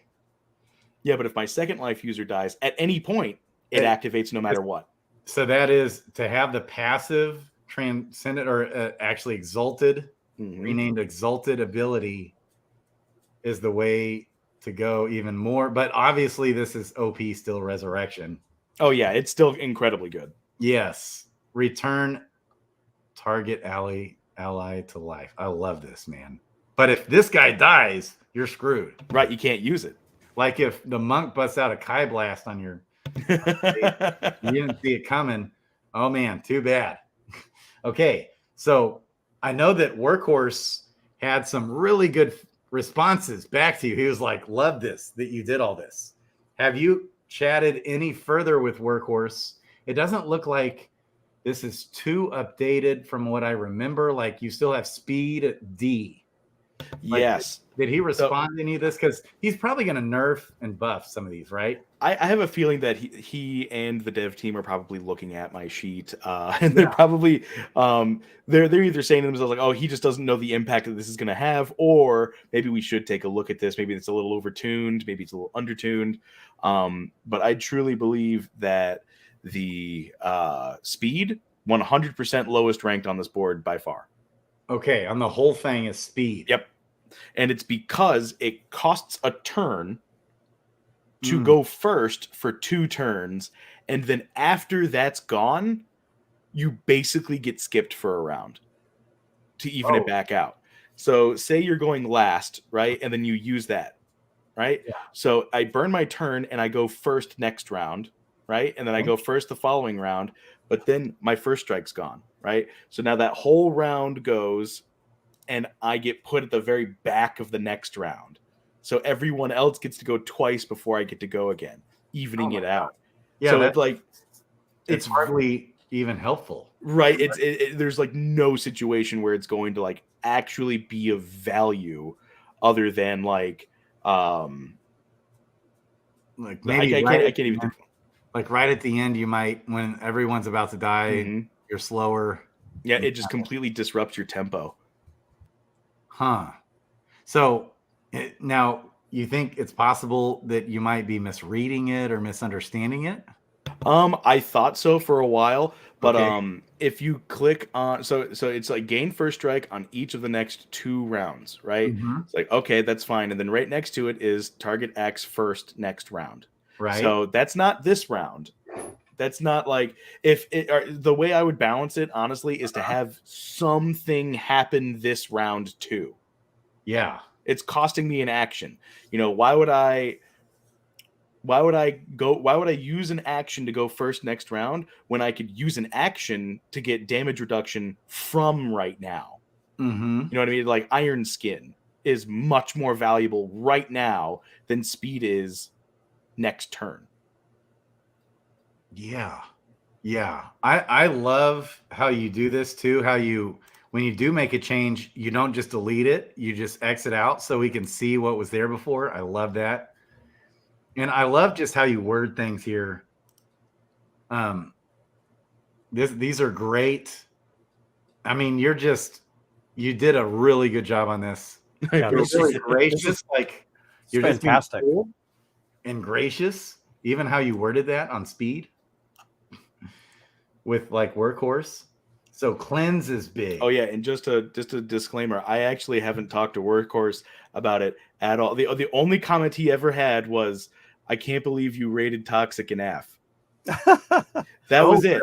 That's all he ever said. I have absolutely zero insider information whatsoever. Okay, so you interesting. haven't had any follow-up conversations?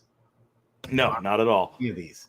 So Toxic, they were talking about it, and I think he made a passing comment, like maybe on Boxside Chat. So Matty Pesk, he's right. Matty Pesk, even before all this alpha came out, was bigger on the passives. I think, if I remember right, he was always bigger on the passives. And I remember thinking, well, I thought the actives were more important than the passives, but maybe not. Right? Okay. So, because they talked this out quite a bit. And I want to say Workhorse was like actually listening in on the stream. I can't remember though. Oh yeah, I remember that stream. Yeah, I was there for that one. He was talking about how they were in the dev meetings. They're actually scared of how like powerful it is, which means it's really teetering that line of borderline unusable or completely and utterly overpowered. Okay. So because I was thinking if he changed this to like 10% chance, but then I guess, and he obviously knows more about the game, right, that he's developing, but I guess like each round there's multiple things happening, and each time you get the 2% chance, and then it stacks. But still, that's 1 out of 50 times that's going to hit. Right. Yeah. So like for my D&D folks out there, rolling a 1d50 and only being able to do something if it rolls a 50 is not fun. Yeah, because so during the whole match, are you even going to have 50 times when that could hit, or will you have a right? 100, 200? It completely depends on the speed of combat, how long combat lasts, and how many attacks or instances I can get in. If I can get 50 attacks in with my toxic character, and I only have one chance per all of that to poison a target, like it makes it equivalent to the basic one active, the poison blade. That's what it does. If there's 50 instances of damage, it makes it equivalent to the basic one. Okay. Huh. Yeah. Dang. And you hear toxic and you think, yeah, that's going to be awesome. Well, I think they probably had that percentage a little higher, and they were finding and testing that it was just absolutely demolishing everybody all the time. Right. My suggestion is probably just remove the poison ability chance and instead replace it with its own separate thing. Like create a, toxic, there's a 15% chance to deploy toxin, right? Which just does 5% of your damage, 5% of your health for every round, for 3 rounds, right? It'll fall off eventually. Okay. So it's not that it's applied all the time, but it could be if there's enough instances of damage. But it doesn't ramp up to dealing 1/5 of your health every single round. It reins it in a little tiny bit.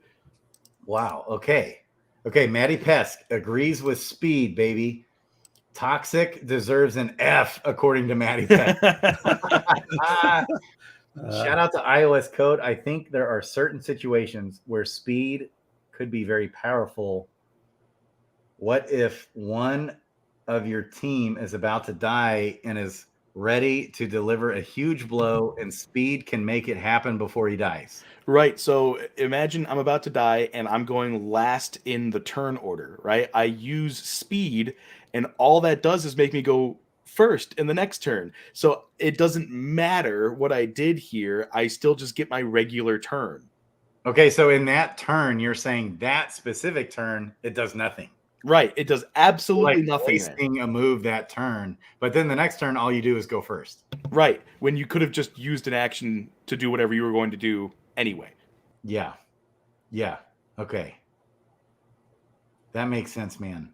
But if it did make you go first that very specific turn, plus the next 2 turns or something, then it could be OP. It could be. I think there are. The reason why it's rated so low is because it's too situational in where you would get value from it. Right. And I noticed that with Fight Club. Do you play Fight Club at all? I actually have not played any Fight Club. I've been looking at it from afar. I'm like, oh man, this looks like a lot of fun. Oh, dude, it's so fun. You could, a guy like you, big brains, you could probably jump in and learn that thing in a couple hours. Absolutely. 2 or 3 hours. You could become like a semi-pro at that, I bet. Oh yeah. Yeah, it does seem like a lot of fun. And I'm agreeing with Chad here. I know Maddie said the same thing. Ghost Panda's bringing it up again. Like, if something were to happen on that turn you cast speed, it would immediately gain so much more value. If there's just like a basic attack, or even if there's like a damage reduction buff, or if it gives you speed, or if it gives you agility or dex, so you have something to scale off of when you go first. It's like that would do something of value no matter what. But as is, it costs a turn to change turn order, and then it goes back. Like it effectively is a 0 cost, 0 sum event. You get no value from it at all. Okay. Because you're having to use the skill. And so that round, what that means is you're not delivering any damage. Right. Taking damage. And then the next round, and for 2 rounds, right? So then the next 2 rounds after that round, are you sure? Surely it would affect that very round, you would think, right? You would think. They would have at least value right then. man, what do you think of all this, Barack? You still with us? I am. I'm listening. It sounds pretty crazy, very speculative. Sounds fun. Yeah, I'm just listening and absorbing. Yeah, man, that's perfect. Okay. You can do what you need to do. You can stay on forever, anytime, by the way. Okay. Thank you. Hey, Prime Time's in the house. We're just giving you a shout out, baby. Okay. What I was also going to say, Wowie, is that you articulate yourself very, very well. And I think you'll be phenomenal as a YouTube channel and whatever else you want to do, because this is just dope. Oh, dang, man. I really appreciate that. Just heck. Yeah, absolutely. I would love to have you on. So how much time do you have right now? I probably got to take the dog out in a little bit, but okay. I mean, I ain't got nothing else going on. I got to fill out the remarks on the night sheet, but I mean, I can do that anytime. It's DFK all day, every day. That's right, baby. This has been such a freaking blessing having Rock on, having AP on from Kansas City, who's awesome Fight Clubber. And then I love how these things take a turn.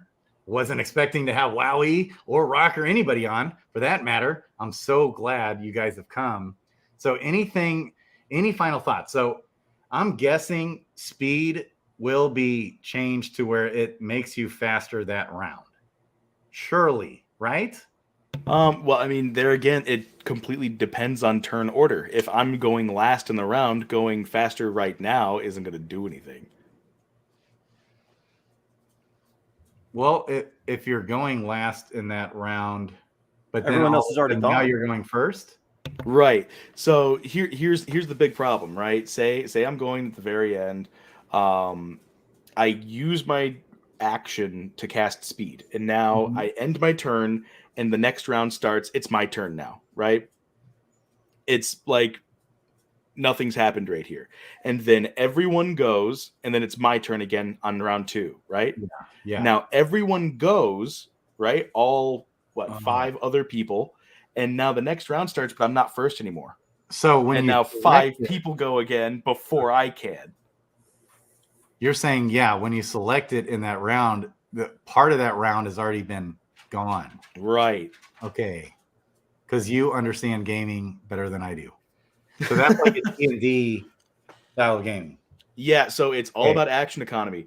And the way that works is typically the side that takes the most actions or uses the most actions effectively is the winner.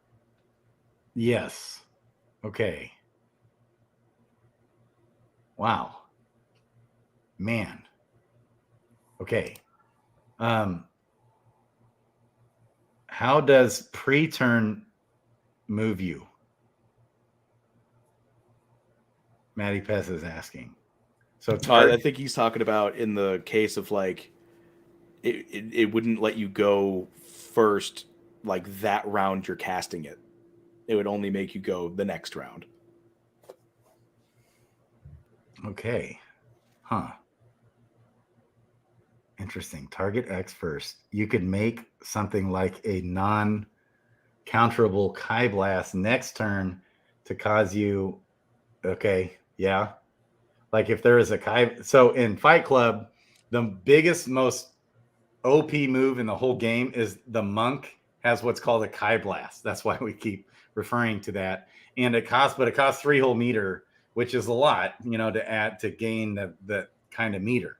But like at the end of the game, that or even like halfway through the game, man, if you blast off 600 on one of their, like I got my Dark Knight and he's all jacked up, with the Dark Knight has this move called Dark Pact that stacks and makes him like OP. You can't stop him.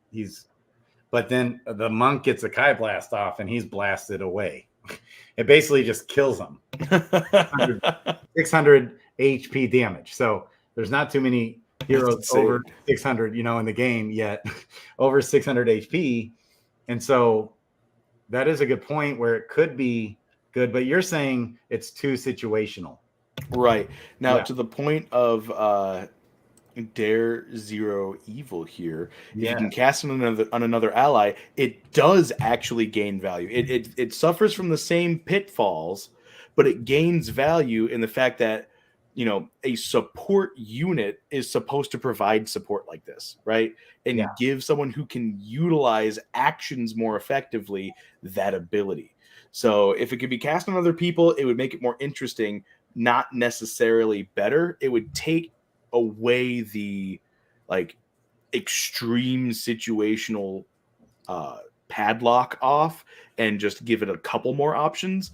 But essentially, it's still the same deal. You got to have an attack go off. You have to have something of value other than the opposite of a daze effect on yourself.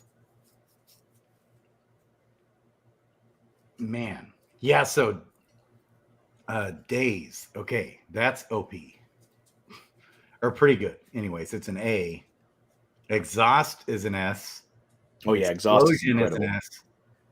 So do you think what are the chances of you know, what are the chances do you think of some of these getting buffed or nerfed? Oh, extremely high. Like I feel there may almost be complete reworks to how some of these abilities work. Okay. Or these traits and abilities. So would you say like especially a critical aim? Critical aim is really good. I mean, the intention is to use an action, and like the intention here is to use your ability to get you something extra. Right? Which is what you're looking at every single one of these. But because critical aim affects everybody, it gains so much more value, right? Because they even say, magic and healing can crit. I got that confirmed from Workhorse. Magic and healing can crit, and since it gives you increased crit rate for multiple rounds, that means everyone's just more effective for multiple rounds. Yeah, so it's good for anybody. And when you say crit, what that means is a critical hit. Yes, a critical hit, a critical application, a critical magic cast, which typically that's just either you're looking at a 1.5 times damage mod or a 2 times damage mod or whatever it is. It's just more. Yeah. Wow. But I'm going to take off real quick. Okay. I'll hang out, but I'll be back. I got to take my dog out. Okay. I'm done to talk shop. Okay. Yeah. Jump right back on when you get back. Very cool. That is so cool, you guys. Man. So, I mean, talk about Wowie. Doesn't he articulates himself well. He'll have a good YouTube channel. Don't you agree? Absolutely. I do. Yeah, man. I think he's going to be like phenomenal, actually. That's great. Rock, man. I love that you're still here. Okay. Just getting my work done in the background. Hey, I'll jump on. I need to get Twitch. I know I've been needing to for Rock anyways. Man. Okay. So, okay. Yeah, get them in. Hey, Primetime or somebody else, you want to jump on? Yeah, Wowie is the man. I know. Primetime, right. We met in Miami. I'm just making sure I have the right person. Yeah. You got a good one in there. Yeah. Okay. I'll send you both the link now. Oh, I was going to send you a link to jump in here right now. Primetime is going live tonight also. Oh my goodness. Wow. Okay, wait. So many good content creators just coming on. Okay. Yeah, Primetime, if you want to jump on now, you sure can. And then, sure, I think I can jump on tonight at 11:30. I'm free. Okay. Let's do it, baby. Yeah, we can set something up for another date. Okay, for you to come on mine. That's fine. But tonight, if you want me to jump on yours, I'm game. But I need to get Twitch. I got to figure that out. Okay. It's easy. Okay. All right. So back to your perilous journey question. Oh, yeah. So somebody already on the stream went and bought some perilous journey heroes. I love it. A couple. Okay. Like 50. Yeah. I love it, man. Okay. So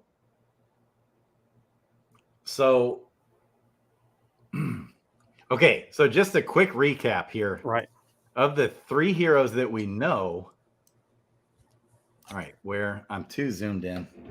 I think there's, again, I'm glad to have you and a bunch of other people talking about this, but I continue to hear that there's so much speculation, and even like Wowie said, that probably some things are going to need to be nerfed and rebuffed. That it's hard for me to take overly serious anything that's being said, where to the point where I want to spend $20 on it, or even $20. Like, why not hold off on that a little bit? And just like Brown, see, I think my mentality comes at it a little bit more from what I've been hearing from Brown Gent, in that he wants to wait until the dust is settled before he gets in and actually does stuff. Kind of like gold mining. He doesn't want to speculate on the gold. He wants to sell the shovels. Yeah. And I kind of feel that exact same way about this kind of stuff. I don't want to be pouring in a ton of money with the speculation or the hopes or what I'm seeing on these spreadsheets where it looks like, oh, wow, this is going to be really good. And then it gets rebuffed or nerfed. And then I'm like, oh, man, I spent all this money and it doesn't matter anymore. What I'd rather do is just sit back and chill. I love the conversation. Definitely, the closer we get to PvP being released, the more accurate all of this speculation is going to become. So it is becoming more and more accurate as the months go by. Yes. But for me, I just kind of want to wait and see, all right, let's have everything in place. And then I'm going to go in and buy the heroes that I want. Yeah. Right. Well, and so one thing that's not speculation, so just to kind of clarify this, is that, so all of this part in D is not, this is straight from Workhorse. Yes, that is true. Okay, and then the only speculative part is his rating, and then his comments on it. No, not really. So there are some X things like X% where the percentages aren't known yet. So there'll be a huge difference between 1% and 10% or 50%, right? And so there's that speculation. And then there's also the speculation of a lot of this stuff where we're talking about where some of these things might need to be, like when Workhorse comes in and says, oh, wow, you didn't think much of Toxic.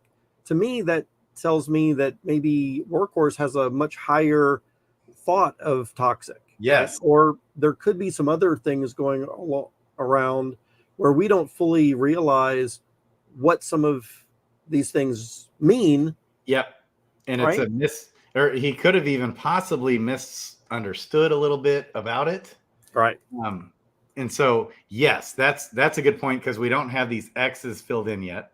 And even when we do get the X's filled in, here's even to further your point, even when the X's do get filled in, they might need to nerf or buff it. Yeah. Okay. So, but it does give us at least this, that we know that, okay, this is a Berserker. Here's a quick review. Okay. Man, I love you. Binge gaming. I know I'm a mess. Start over, 1.5x speed. All kinds of phenomenal times on this stream, and the one I did right before this one. I did 2 back-to-back, basically. Okay, so we know that endurance stat for a Berserker, agility, and obviously strength is, okay, vitality, endurance, agility, strength, and luck, and agility is in here quite a bit. Here's strength. So again, we should write this down. We should make a little column. I'll talk to Wowie when he comes back. We should have because you know how Stronghold and Expert, baby, he's got the sheet, for leveling. And it's purely based off the natural growth. Yeah. We could have a sheet that we add where by each hero class, what specific stats are in here, because it's fairly unlikely that this will change. I guess it could totally be reworked. So that's always still a possibility, but most likely we know that according to this sheet, that for a Berserker, the actual endurance and all stats will matter, for everyone, obviously some more than others. So the ones that are obviously strength will be the one that sticks out the most, but then also endurance, agility, luck, vitality, strength. All right. And then down here was even dex. Do we have any others where there's multipliers? So we got a lot with luck, man. Again, luck. Okay. Luck, strength, vitality, strength, luck, strength, luck, agility. And then so at the beginning stages, we got a few with agility. Okay. So that's interesting. Okay. Then on the archer, what was super interesting is that right off the bat, we got this S tier skill based off intelligence and luck. Right. I mean, and that's just a 40% gainer. So what that means is, especially if you've got a foraging archer, pound that intelligence, man, and dex and luck probably, and vitality. So fun. Okay. So we got, with the archer, we got intelligence, luck, dex, specifically those. And then down here was strength and endurance. And we know that vitality is big for everybody. Okay, so those are 6 of the 8 stats that are popping out here with the archer, man. And this one was just dropped today. Yeah. Or no. This one, I'm sorry. The archers was out dropped today. My brain, you guys. What's wrong with me? There's a lot going on. Active, days, target, slow target. Okay. So interesting. So I'm kind of with you though, but it's fun. Here's another thing with this. So you're right. I don't want to spend a whole bunch of money on the speculation. Let me jump in for a minute. I see Matic Pesk has a good response to me here. I want to address. He says, "Rock, just keep sitting back, and I'll jump on the heroes and get them on the cheap." So one of the things that I want to make sure to point out is, I am not suggesting at all that we do not make advancements on our heroes, right? Mm-hmm. So what I'm saying is, I'm not going to go and spend I'm not going to have one of these sheets drop where archers have this really cool ability for something, and then I'm going to go out and buy every archer in the tavern. That's what I'm talking about. Right. That I'm not going to do.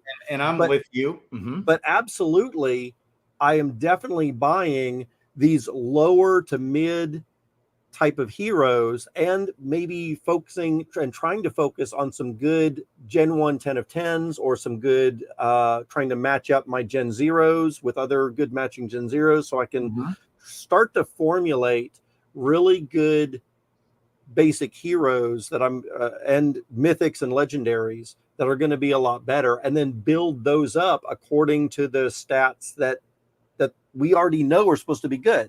You know, like archer and dexterity as an example. So I'm not saying that we need to just sit back and don't do anything with heroes, but I'm not going to go out and, buy for example, buy a whole 50 archers with critical aim basic ability, based off this SSS basic ability critical aim. Exactly right. That's the thing that I'm not going to be doing. Right.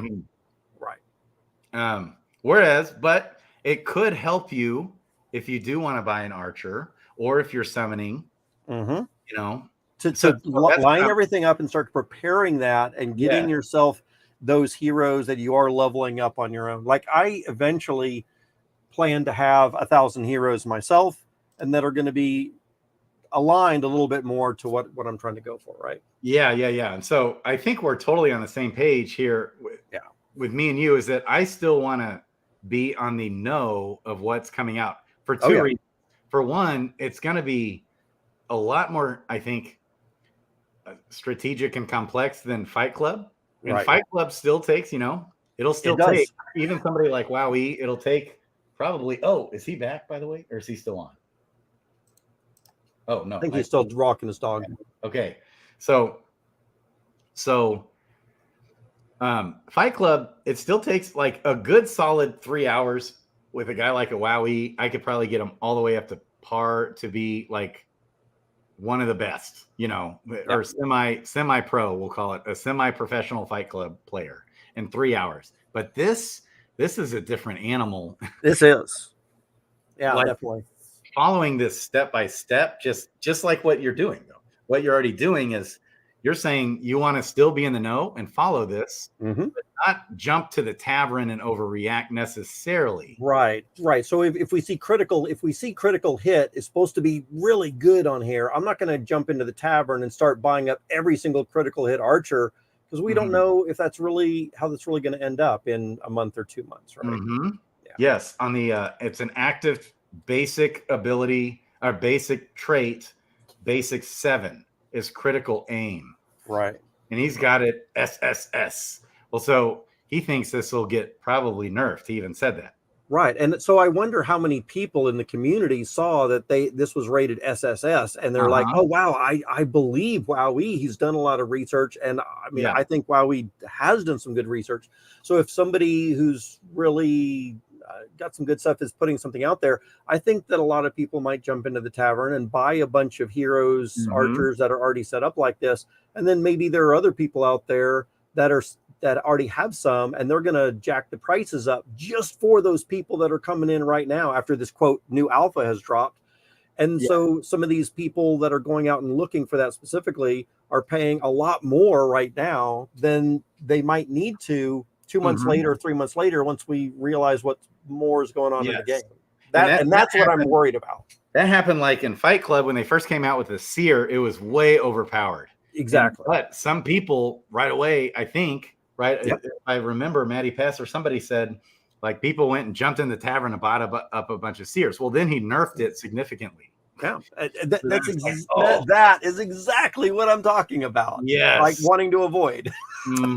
Because it's not even out yet. Okay, right. And then, but I think, they're making good points that there's a balance to that. Is that you still want to follow what's going on? So we're in the know. We still know what's going on, and we get a general idea. And so this is so fun, you guys. And he said, fair enough, Rock, I'm just messing with you. I know. So Maddie absolutely has this type of humor. Okay. Yeah, I didn't take it overly personally. I just I just didn't want you to think I wasn't doing anything for heroes. Absolutely. I think we all need to be doing something towards heroes. Absolutely. I mean, that was some alpha. You want to get up to 1,000. Guess what? I didn't even know Stomposaurus. I'm up to 1,700. Wow. Over 1,700 heroes now. Yeah. Goodness gracious. That's crazy. Yes. Oh, Franklin Eway said he got burned on the Seers. Dang. Yeah, exactly.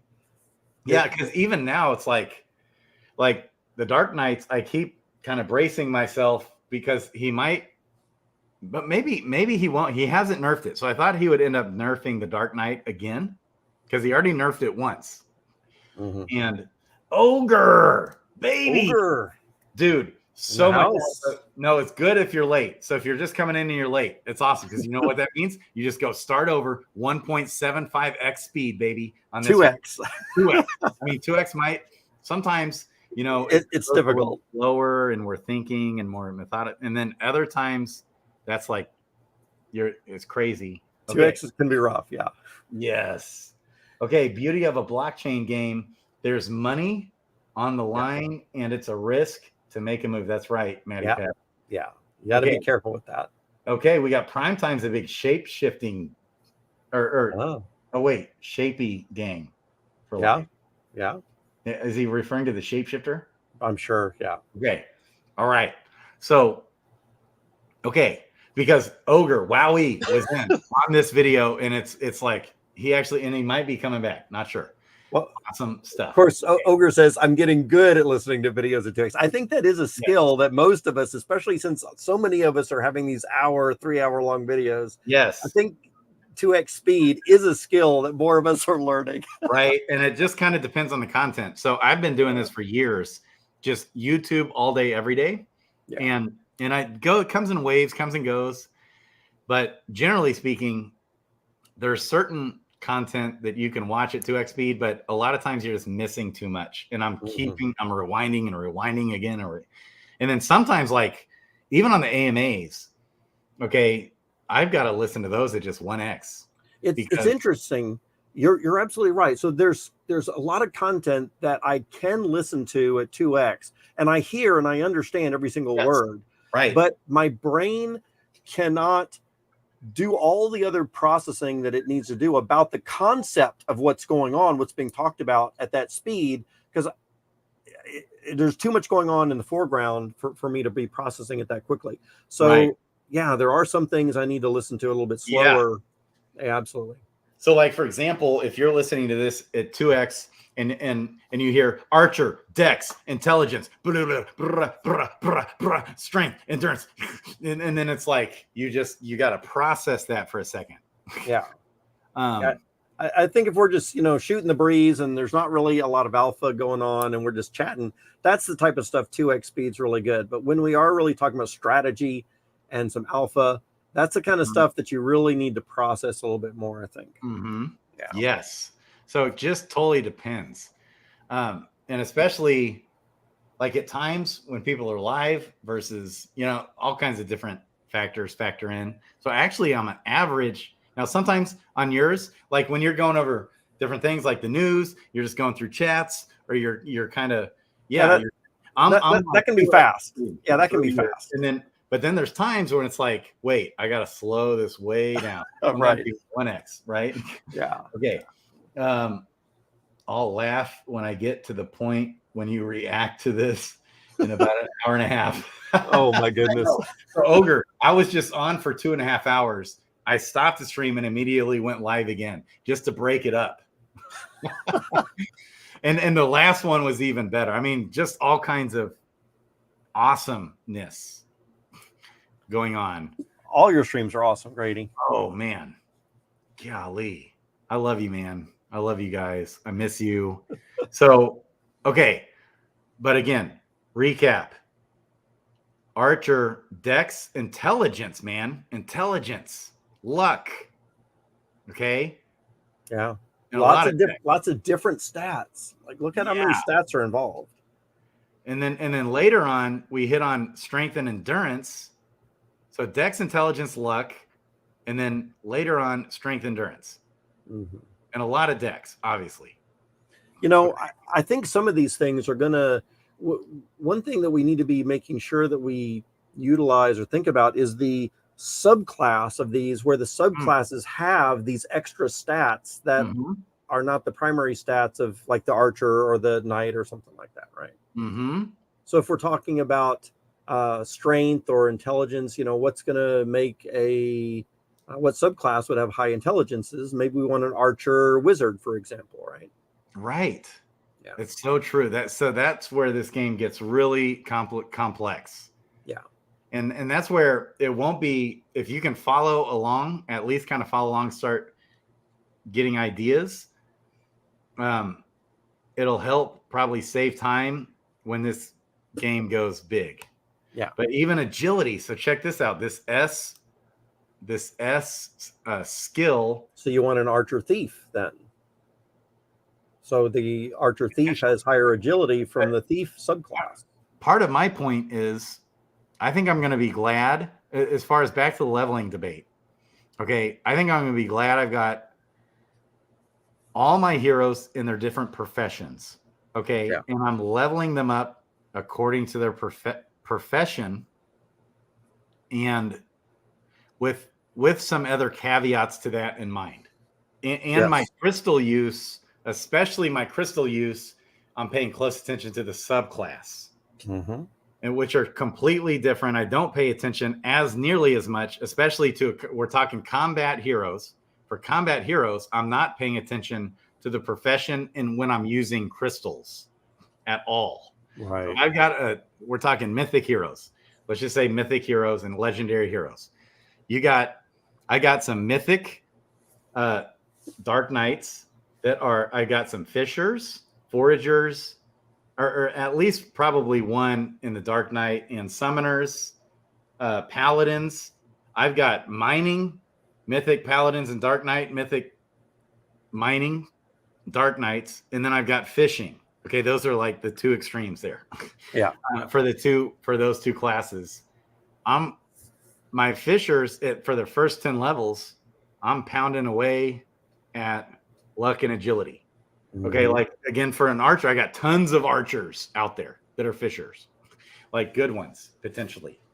And so, hey guys, I'm back. Sorry. Yes, great to have you back, man. Hey. Okay, so look at what Matty Pass just said. If Wowie comes back, tell him he might need to adjust his evasion rankings. Really? Okay, tell me more.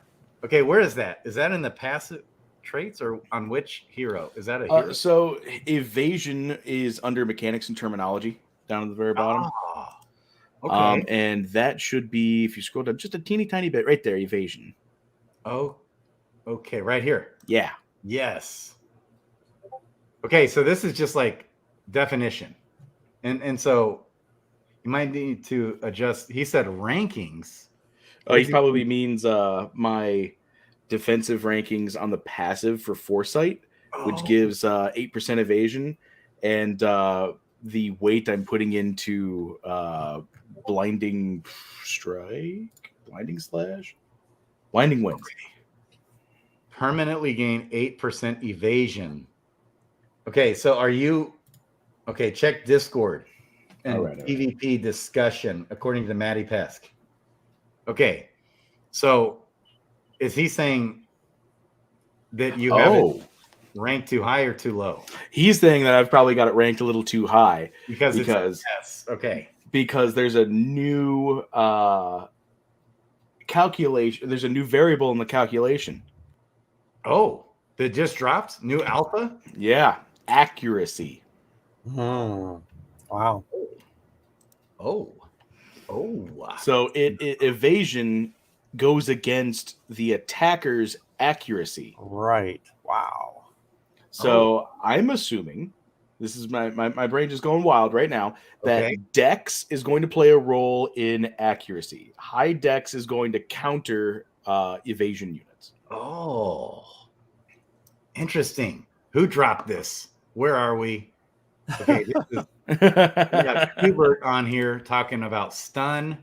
Resistance would also come into play after the hit. Okay, we got alpha being dropped, baby. Nothing is final. Yeah. Hubert, our hero. Isn't Hubert the freaking bomb? Oh yeah, he's incredible. I wish I could just like sit down and ask him questions for 16 hours straight. I know, right? Probably wouldn't get over with it.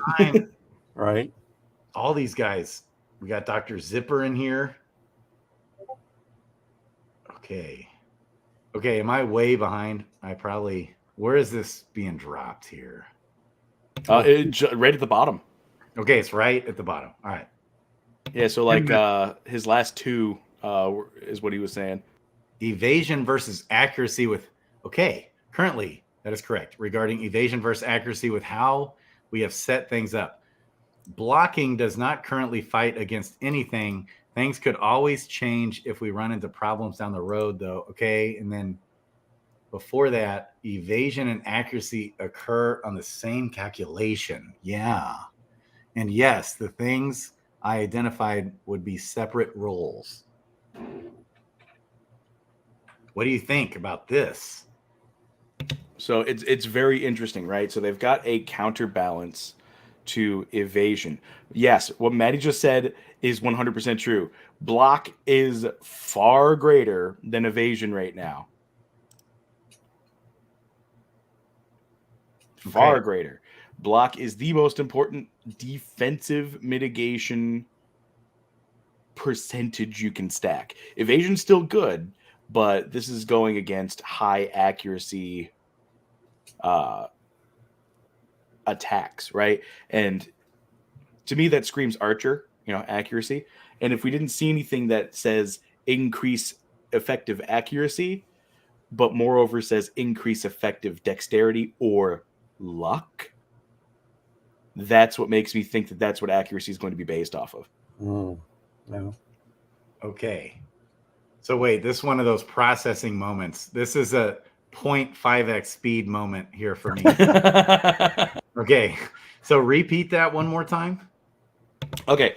So block and evasion are your like damage mitigation moves, right? It's a certain % chance to take 0 damage at all, right? Effectively enhancing the turn economy in your favor because they're spending a turn to attack you. And if it misses, it's basically like they wasted it. Yeah. It's like a wasted turn, right? So Right. you have a percent chance to have them waste a turn. That's why it's so good, right? But with this new information about how evasion is going to be, or how a hit is going to be calculated, block has no answer. So if you've got a high block chance, nothing is going to lessen it, right? And the only thing we've seen is, temporary block increase chances, right? Where is that? Where's That's block? under the night. Block is on the mechanics and terminology page. Okay. It should be like right at the top. And you said, okay, block. But as far as like you said, it's on the night. The night talks a lot about blocking. Is that what? I think it's for everyone, right? Yeah, everyone has a chance to block, but the night has so far the only source of increased block chance. Okay. But I would assume that everyone's going going to use use the word block in here. Here, Control F. Okay. Control. Wait, is that for a Mac too? Control F. It might be Command F. Yeah, all right, there you go. So just type in block. Okay. BLOCK. This is cool. Okay. Gain X block. There it is, man. Oh, yeah, and that's a passive. So this right here, whether this is like 5, 10, 15% chance, that is literally a percent chance to take 0 damage. Okay.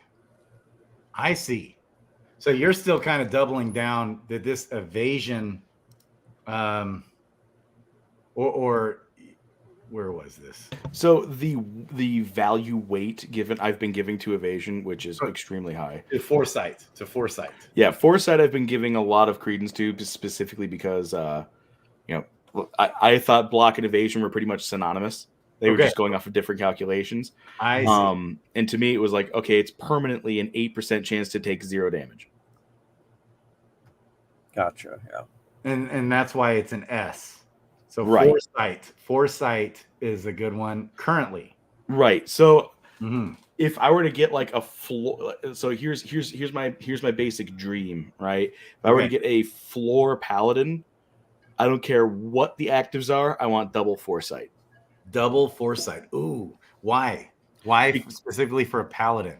So paladins have, it's not talked about a lot. There is one little tweet from DeFi Kingdoms from a while ago about an alpha drop about a move that a paladin had called Blessing of Justice. And what it did was make it so you could only, the enemy team can only attack the paladin for 2 rounds. So say you've got a paladin archer, right? Okay. And now go over to the archer the archer class sheet real quick. Okay. Yeah. And do you want me to share the screen or no? Oh yeah, no, you're good to go. Okay. And what I want you to do is find Shroud. It should be towards the top. Okay. Right there. Shroud, right here, not right here. Okay. While channeling, this hero gains X% evasion. So that means that the Blessing of Justice is a channeled move. So for as long as the paladin is channeling, everyone has to target the paladin. And if he's got a crazy chance to evade with foresight and while he's channeling gets extra evasion, then you've essentially turned your paladin into an AoE tank. Yeah. Where he's either taking reduced damage or no damage at all. Okay. And so this is not financial advice. Please do not go tank the market on double foresight paladins. When you're gone, we talked quite a bit about it. So Rock is kind of saying he's just taking this all in. He's not overreacting in the tavern, going to buy up, for example, buy up a bunch of heroes that have, I use the example here of paladin with double whatevers. Yeah. It might come back to bite you, it's just my idea of like a cheap paladin that's got basic abilities on it. Like I would love for it to have double foresight, maybe critical aim. Okay. Blinding wind. Oh, blinding winds. That'd be perfect. So you'd have everyone AoE taunted, basically, can only target the paladin. He's channeling that. While he's channeling, he gets extra evasion from the archer subclass. He gets double foresight, which is 16% evasion. And then on top of that, if he uses blinding wind, it's 50% accuracy reduction. Oh, yeah. How did I miss that the first time? Interesting. Okay. See, you're piecing all this together, and I'm just like, wow. My brain, like all the elevator's not going to the top floor. This is probably why Workhorse has been saying Paladins are his favorite. Yeah, right. So having guys like you, where you're like putting this all together, and like the box I chat guys like Matty Pesk, I love it because absolutely, it's like I'm not the sharpest stick in the woodpile putting all these together just yet. It'll come though, right? Yeah, it'll all get there eventually. And as long as we stay engaged, and then I mean, okay, there's like 1,500 active people in this game right now. Just imagine when there's 100,000. Oh yeah, more. I have no doubt in my mind that it's going to become something huge. Yes. Yeah. People absolutely love these turn-based games. They're going to love the fact that the play to earn atmosphere is really what's going to like drive it home for everybody, right? Because it's like, okay, why would I play just another turn-based game? It's like, oh, I can make money while doing it, so I can actually have fun and make money. Right. Is that what you're telling me? Right. And you own the thing instead of like, right. Okay, so Cove King, here's the doc. Also, Cove King, all this, make sure you go follow Wowie's. This is Wowie right here. This is his Twitter. And we are copying his Twitter link and also putting this in where you can also get the same spreadsheet that changed. Like when he updates this spreadsheet, okay, we're in a view only, but he updates it and it's no longer view only. As long as you just hit refresh, it's now updated. Okay, if he just made a change right now, he can go make a change. And then it updates on our end. Okay. All right, man. We got Sir Worm. Okay. So Matty Pest said, block is better than evasion. What 100%. say you? Okay. You agree with that? Yes. Okay. Because in the mechanics and terminology, block does say if an attack has achieved a hit via accuracy check, the block instance reduces that damage to 0. Oh. Right. So the calculation is going to go, I declare a hit on my target, right? Okay. I declare a hit on my target, and I am going to go through their evasion chance.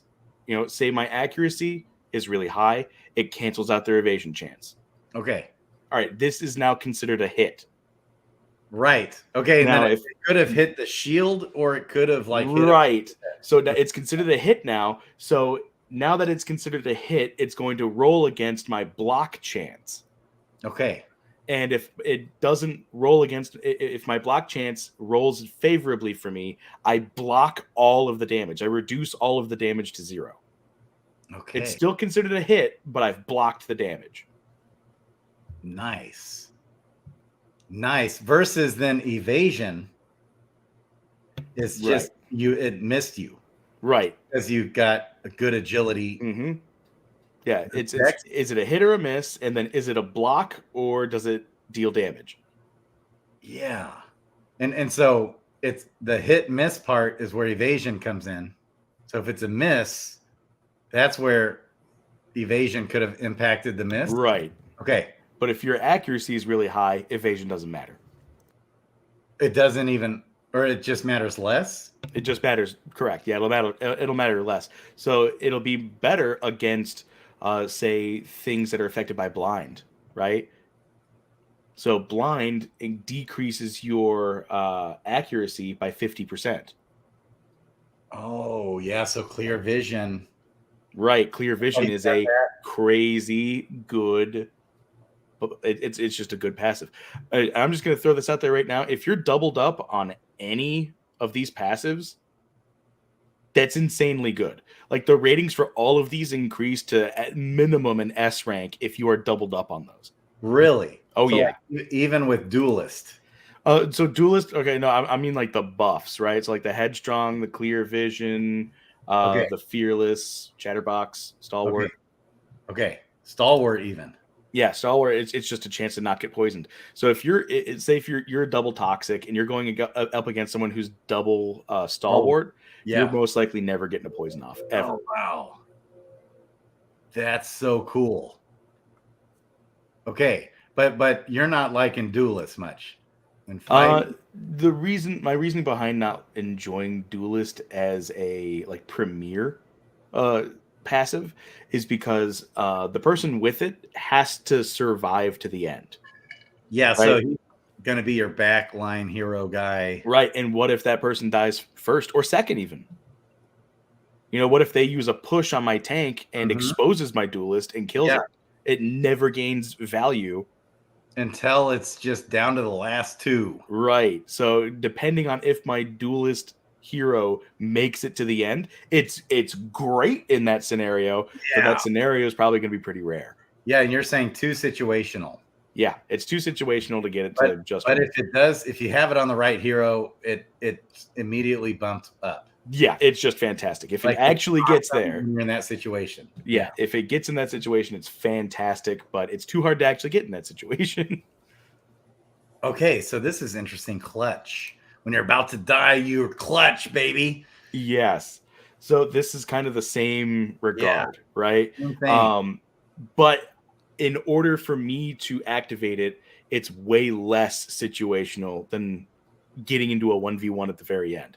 If I am engaged in combat with somebody, it's basically guaranteed my HP is going to go down at some rate. Whether I'm winning or I'm losing, as soon as I get below that 30% threshold, I'm now dealing 30% more damage. That's so awesome. And it's insane when you've got two of them. Man, once you go below that threshold, now it's doubled. It stacks now. Yep. You're gaining. So when it says damage dealt, is that referring to your skills being used? Yeah. Everything. And your abilities and the final damage calculation. It doesn't matter if it's single target. It doesn't matter if it's AoE multi-target. It doesn't matter if it's a multi-hit ability. All of that damage is increased. Oh man, all of it. Okay, so let me ask you a question. In Fight Club, which is, that's kind of what I know in this realm.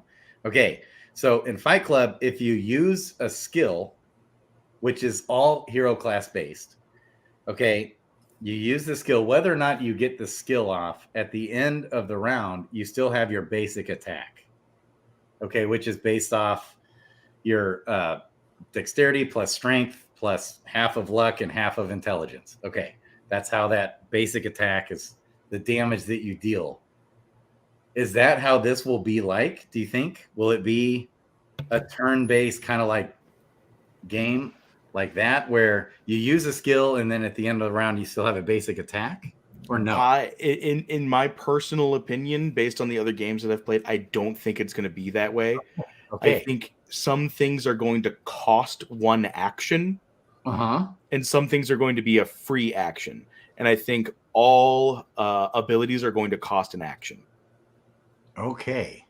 Like taking a potion, a basic attack, or an ability, or active trait. All of those are going to cost one action. Okay, yeah, an active trait. And okay, so real quick to visit also ability versus skill. So I look at these passives and active. I look at these as abilities, which Workhorse came in and kind of changed that to trait. Yeah, traits. And then I look at the hero specific moves as skills. I look at these as skills, right? Because it's the skill tree. Yeah. Do you think that's crazy? Because I also noticed. Okay, did we already log out again? This is like my. Okay, so because even I noticed when Beetle Dude Baby, the man himself, when he added that extra data on the back of the card, look at what he called them. Just to complicate this a little more, I feel like we need to put an end here to this. Okay, ability genes. We went back to abilities. And this is what I always called these active 1, active 2, passive 1, passive 2 is these are the abilities. Oh, I'm in the same tree. Okay. I'm in the same boat as you. I used to call them abilities too. I have since changed my vernacular. Because of workhorse, right? Because of workhorse. But my hot take here is I think all of it is ability. Okay. I think every single overarching thing, the passives, the active traits, the skills, all of those are abilities because they're all something the hero can do. Yeah. And so it's hard because when someone says ability, you're just calling them all abilities. That's okay. Every one of them, just blanket statement. That. So I'm careful to call these ability gene traits. You're just better off just saying genes or traits. Yes. And then I'm always careful to when I say skill, because in the white paper it calls the hero specific moves skills, like where mana is required, whereas mana is not required for these, but it will take a rat like it uses one of your moves. Right. It'll cost 1 action. These are also skills in that sense. Yeah, exactly. So like I would consider the actives abilities and the passives just also abilities, I guess. The whole, like I said, they're all abilities to me. Like they're all skills and they're all abilities. Right. Like, okay. So I feel like we need to come up with a uniform way of calling all these, because the monkey wrench that was thrown in on workhorse, he was trying to like declare a change. And then I noticed, well, first of all, we're used to calling these abilities. And now they're on the card as ability genes. So I always just call these abilities, and I call these hero specific ones skills. I feel like that makes the most sense to just stick with that. I mean, they say the English language is fluid, right? If you know what I'm talking about, it's right. Right? Okay. All right. So maybe a block only affects damage, but any other effect may still occur. Okay. If there's other effects to the moves. Interesting. We need to get Sir Worm on here too. No, that's a really good point though, because evasion, as I know Hubert was saying something about that earlier, where he was saying that if an attack doesn't hit, the effect shouldn't go across either. But that may not be the same for a block, right? So if the attack misses, which is evasion, you won't be subject to the status effect that comes with it. But if you block, it's still considered a hit. You've just reduced the damage to 0. The status effect may still go through. This is a guess. This is speculation. He said things could always change if we run into problems down the road. Right here. Is this where you're talking about? A little bit higher. I'll have to find it again real quick. Okay. Evasion actually occurs at the same calculation. Okay. The correct order would be evasion, block, critical chance in terms of the rolls. Then if the attack and potential status effects, there would be a roll to see if added, and if so, a resistance check as well. Okay, I got to read that like 10 times, I think, in my brain. Wow. Hubert Cumberdale. So with status effects as well, it's not a guarantee, right? Because each individual hero is not only going to have their own damage reduction with endurance and magic reduction with wisdom, but there's also going to be effect status resistance as well. Okay. Which to me also indicates that there's going to be an effect status chance. Okay. So there's got to be some sort of role with that. Huh. I can't wait to listen back through this. We got Cool in the house. He's a beast. I need to get him on too. Oh yeah. So are you going live tonight with Primetime? I don't think so, but I mean, I'll be there. I'll be hanging out in chat, and okay. If chat so deems it important, I'll hop in.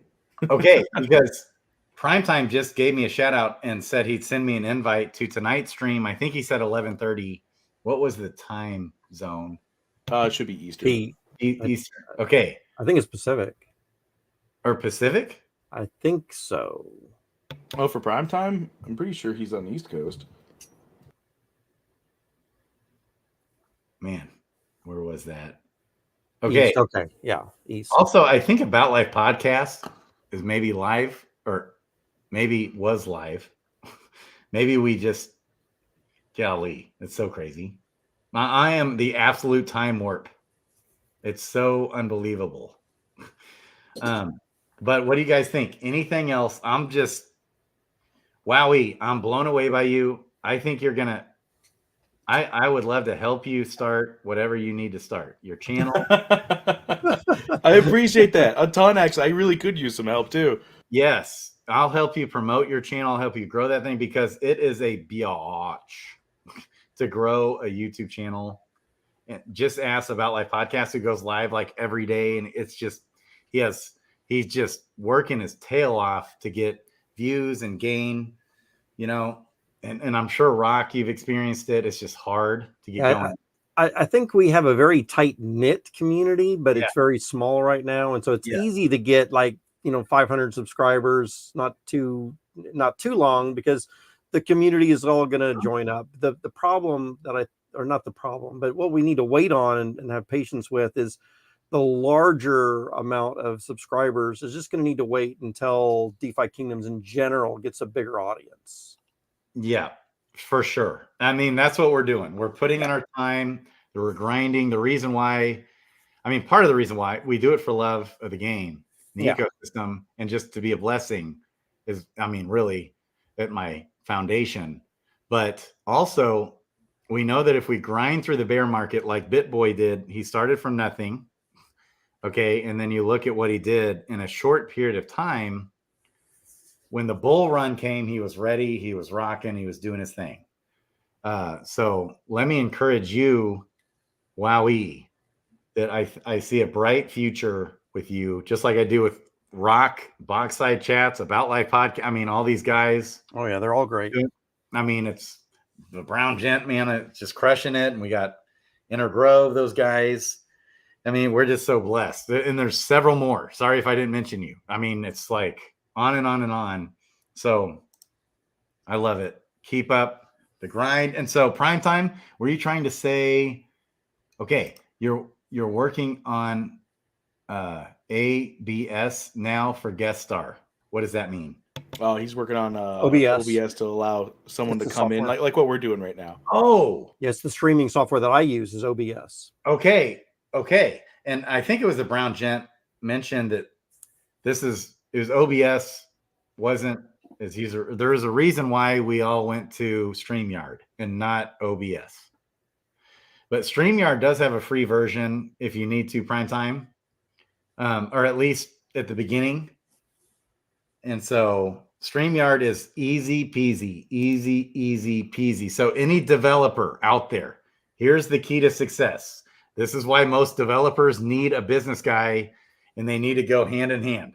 Developers, you're killing me all the time, driving me crazy. Different things. You got to make it easy peasy, easy. That's how you can become a Facebook and overtake the world, or a YouTube and overtake the world, because YouTube is the easiest. That's why that one won. And so that's a big reason why people are going to tend to go to the easy. But a mindset of a developer, Okay. For example, they see OBS and they see that you can make a major motion picture, and he's got all these features, and you can just scroll and scroll and look at all these amazing features everywhere. And a dev or an engineer likes that. They get excited. They'll spend 12 hours researching this thing, looking into all these things that this amazing software program can do. That's the mind of a dev. But the mind of the general public, the mind of a dev that's a nerd, geek out, high IQ guy like my dad, he loves that. He gets all these, even his remote to his TV. It's like you need a freaking manual on how to turn on the damn TV. Okay, you got these things. So I use OBS. It's not that hard. It connects with the sound system, and it does all this and that, and it does this and that, and it does.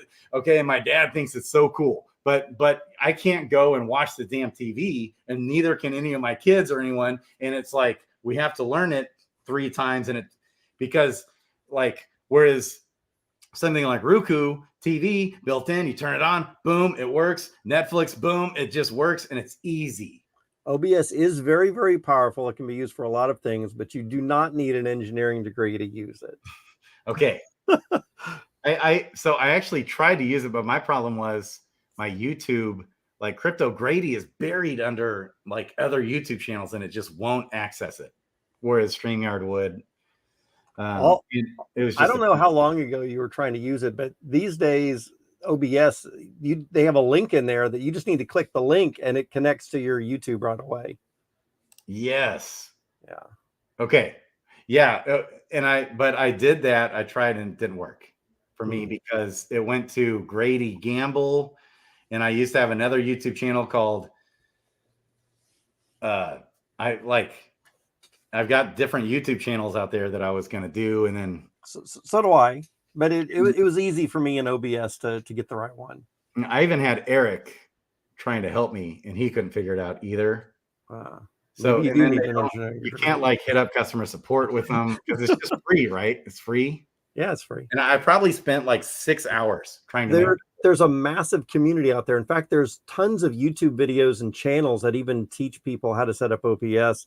But like I said, it's easy. It's super easy. But there's a ton of stuff out there already, is what I'm trying to say, is you don't need to hit up support for them. I just had to watch, I think, 1 or 2 YouTube videos, and I was able to do it right away. Okay. Yeah. With StreamYard, I went, did it, done, watched nothing. It didn't even take me like 1 or 2 minutes. Done, and it's easy. You figure it out the first time right away, and then boom. And you don't even have to watch a single tutorial. Okay. So for a developing minded guy. So my question would be, if you hop onto Twitter or twitch.tv. Okay. And you talk to those people on there, why do 90% of them use OBS? I mean, all of the big time streamers, like all of the popular streamers, why do they use OBS? You don't necessarily have to answer that right now, but what my question is there's got to be a reason for that, right? Well, not necessarily. Let me show you something. Well, no, there is a reason. Right. Well, let me show you something real quick. Okay. The #1 video editing software is this Final Cut Pro. I don't know if you guys can see that. It's the one everyone uses. It's like the #1 used one, I'm pretty sure. Or it's at least #2, but I'm pretty sure it's #1. Okay. And if you want to use this as a YouTuber, like this is what the Brown Gent uses. Real classy, can do everything. Okay. I'm just telling you, I could get a dev and I could help him develop a video editing software and overtake the entire world. No kidding. Because you absolutely, it's impossible to just download it and start using it for the most basic of things. You can't. So it's going to take a minimum of an hour or 2 just to do the real basic things. And even that, and that's YouTube. You can watch YouTube and learn anything these days. And I can just tell you something that it's like devs run on a different wavelength. And so if you want to make a product and you want it to be the reason why Google got so big, it's clean. It had at first its core values, but it was just simple versus like Ask Jeeves that it overtook, and then it just overtakes everything. So from a developer's perspective, so few devs really get, okay, how they think in terms of, man, this awesome thing, Final Cut Pro, it literally can make a major motion picture. There's nothing it can't do. It's like, that's how they pitch it, but it's because so few of them out there are super clean and easy to use. That's just an example. Sorry. Let's wrap up. That was really interesting. Yes. So it's like, this is where we all need each other.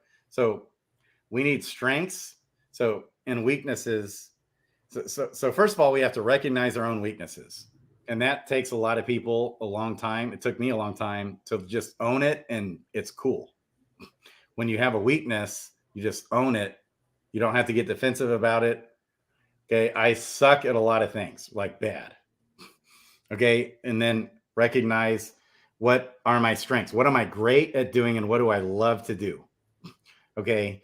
And then I need other people in business. If I want to start a business or do different things, I need other people around me that have strengths that complement my weaknesses, and my strengths will complement their weaknesses. And we both get it. And there's harmony there.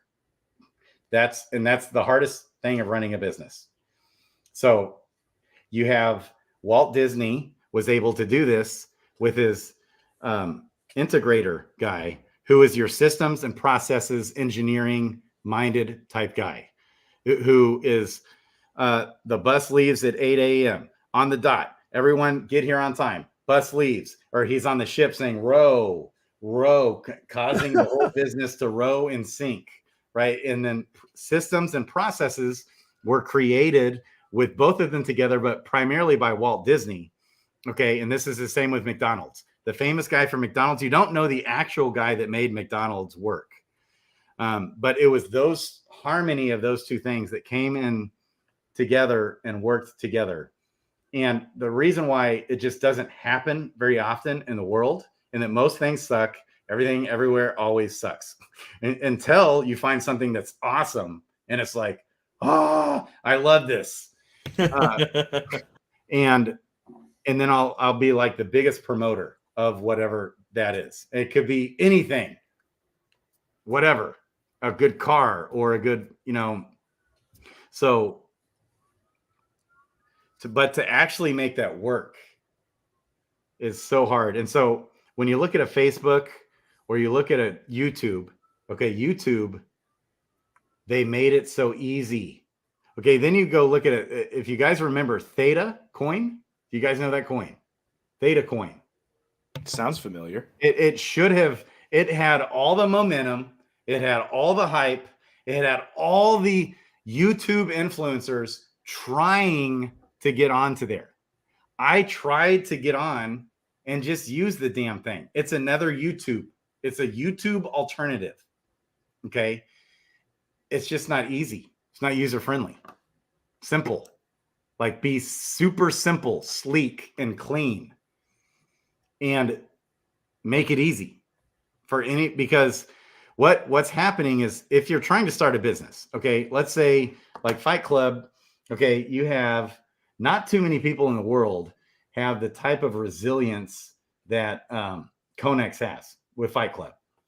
He got in here for months and he's just developing this thing full time, developing this game. Not a whole lot of people can really pull that off. Okay, so most of the time businesses fail.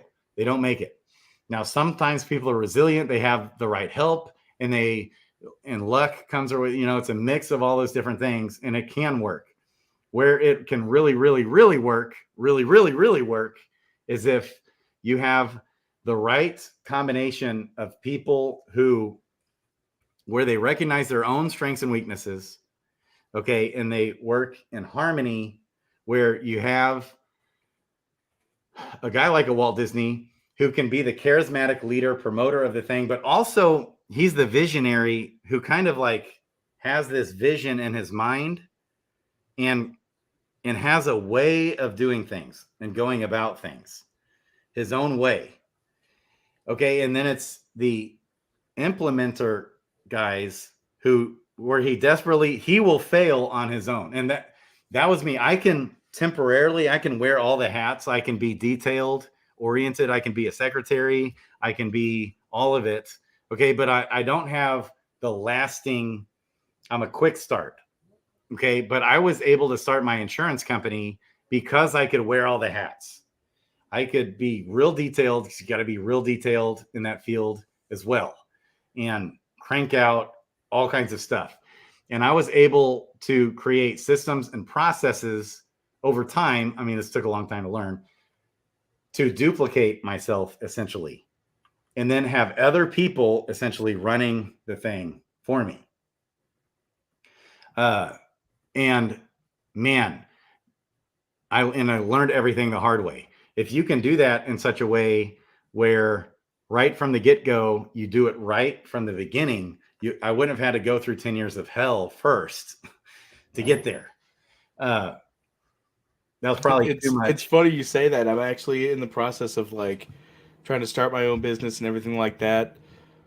And DFK has been kind of that like intermediate kind of like fill the gap. Like, okay, I can practice like trying to make income streams and, revenue strategies through these things, watching a market and timing things just right. And I mean, you're dead on with every single thing you said. So what business are you trying to start? Now you're speaking my language. Well, personally, I'm a mortgage loan originator, and I've actually run my own mortgage business for a while, but nice. I mean, that's not doing too hot at the moment. My actual dream job right now is to move up to North Carolina and start a little drive-through coffee shop, and then scale that and start franchising, licensing, and I'm going to run Starbucks out of the country. Yeah, where it's like a Starbucks, but it's your own thing that you want to do. Right. And I don't think anyone wants to. What's that? I don't think anyone's going to be upset with too many coffee places. Right. I love it. And especially if you have your own niche and vision for it that makes it stand out from Starbucks. And I do. Imagining that you have. Oh, yeah, big time. You know me. Theory crafting all the way. Yeah. There's a reason why because you think you can do better than Starbucks. That's how you do it. And then, so we could talk about that one. I could help you with that. Oh, that'd be badass. At least help you get on the right track for if you actually want to pursue that. No, I'm not comparing myself to Walt Disney, except that I'm a visionary like he was. I'm not your wake up every day at 8 a.m. or at 6 a.m. and get to the office at 7:30 and make sure the lights are on and the coffee's going every single day consistently for years and years and years and years. I would be the worst guy to be doing if that was my job. And then make sure, like the bus is leaving at 8 a.m. sharp, the train is leaving, or row. I can do that at first. Awesome. With the best of them. But to do that over 10, 20, 30 years, no. You got to have your stable guy that I would call an integrator, who is just, and he's basically the one running the business, is the integrator. Whereas the visionary can help promote it, be the charismatic leader, and also create the systems and processes that work his magic. So I had a different way with running businesses, and I did it my way. And it kind of always ends up having to be that way, which is the problem with me. Like, it's hard for me to be an employee because I'm just always like, I can do this better. Like, so if you look at Starbucks and you're like, I could do this better. Like, as an example, I'm going to go do this my own way. Like, if you worked at Starbucks and you just can't 100% take it anymore, it drives you crazy. And so because of this, that, and the other thing, Well, I had a way of selling and insurance and different systems and processes that made me stand out and make me way better than all my competitors. And that's why I was the number one insurance producer for years and just kicked ass. Okay. It's inspirational. Yes, it's so fun. And so, but then duplicating myself was very difficult. And creating systems and processes for that with my own magic, and then even understanding how to go about that and hire the right people in the right seats, wearing the right hats, doing the right things, is all these different things. And I thought after a long time of doing this and having other businesses that I could basically write the book on business in my mind. I thought I could write the book. I thought I was your number one business guru guy, loved entrepreneurship and all that. And then I realized I actually didn't have a clue and was doing pretty much everything wrong. Okay, until I came across this entrepreneurial operating system. EOS is what it's called. It's a book called Traction by Gino Wickman. And what he does is he combines about 85 to 100 of the best business books ever created and combines them all into one. Basically, it's the best period on earth on any level of business on how to make the best, just basically be the best. What's that one called? Any business. What's that? The book is called Traction by Gino Wickman. The system is called the Entrepreneurial Operating System. All right, here we go. I got it pulled up. Yes. And so you grab this one. Yeah, go to Audible and get Traction by Gino Wickman, baby. And then what we ended up doing is hiring it. It's $7,000, $5,000 to $7,000 per day to hire in what they call an implementer into your business. And we had them come out a couple days per quarter of the year to help implement all these different systems and processes in place in our business, and basically became the highest level possible insurance company possible, and basically where it can scale at mass. Well, or at least we are just about almost there when I sold. So that's really cool, man. I gotta say. Mm-hmm. And so, man, I love it. So we could talk about this all day long. You trade me some business tips, and I'll keep providing the spreadsheet. Hey, all day long. There we go. I could help you with that. And this works anywhere. It worked at the orphanage in Africa that I helped. It works in a home with big families. It works in churches. It works in anything. Damn, that's so cool. Yes. I love it. Okay. Yes, we're still on Mighty Bean. Now it's About Life podcast time.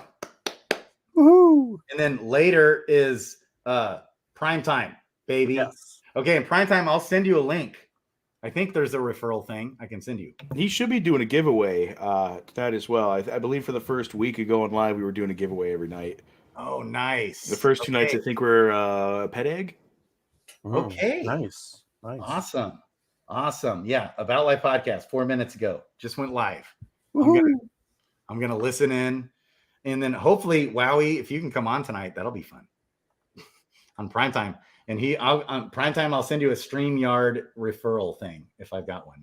Yeah, man. I love talking shop. Anytime I can get an opinion of mine that can't be absolutely checked by fact and I can just speculate wildly, it's fantastic. Hey, how about even like tomorrow, I get you back on and we just really dive into this more. Yeah, I'm fine with that. More process in a way with a better process in my mind. Yep. I love that. Yeah.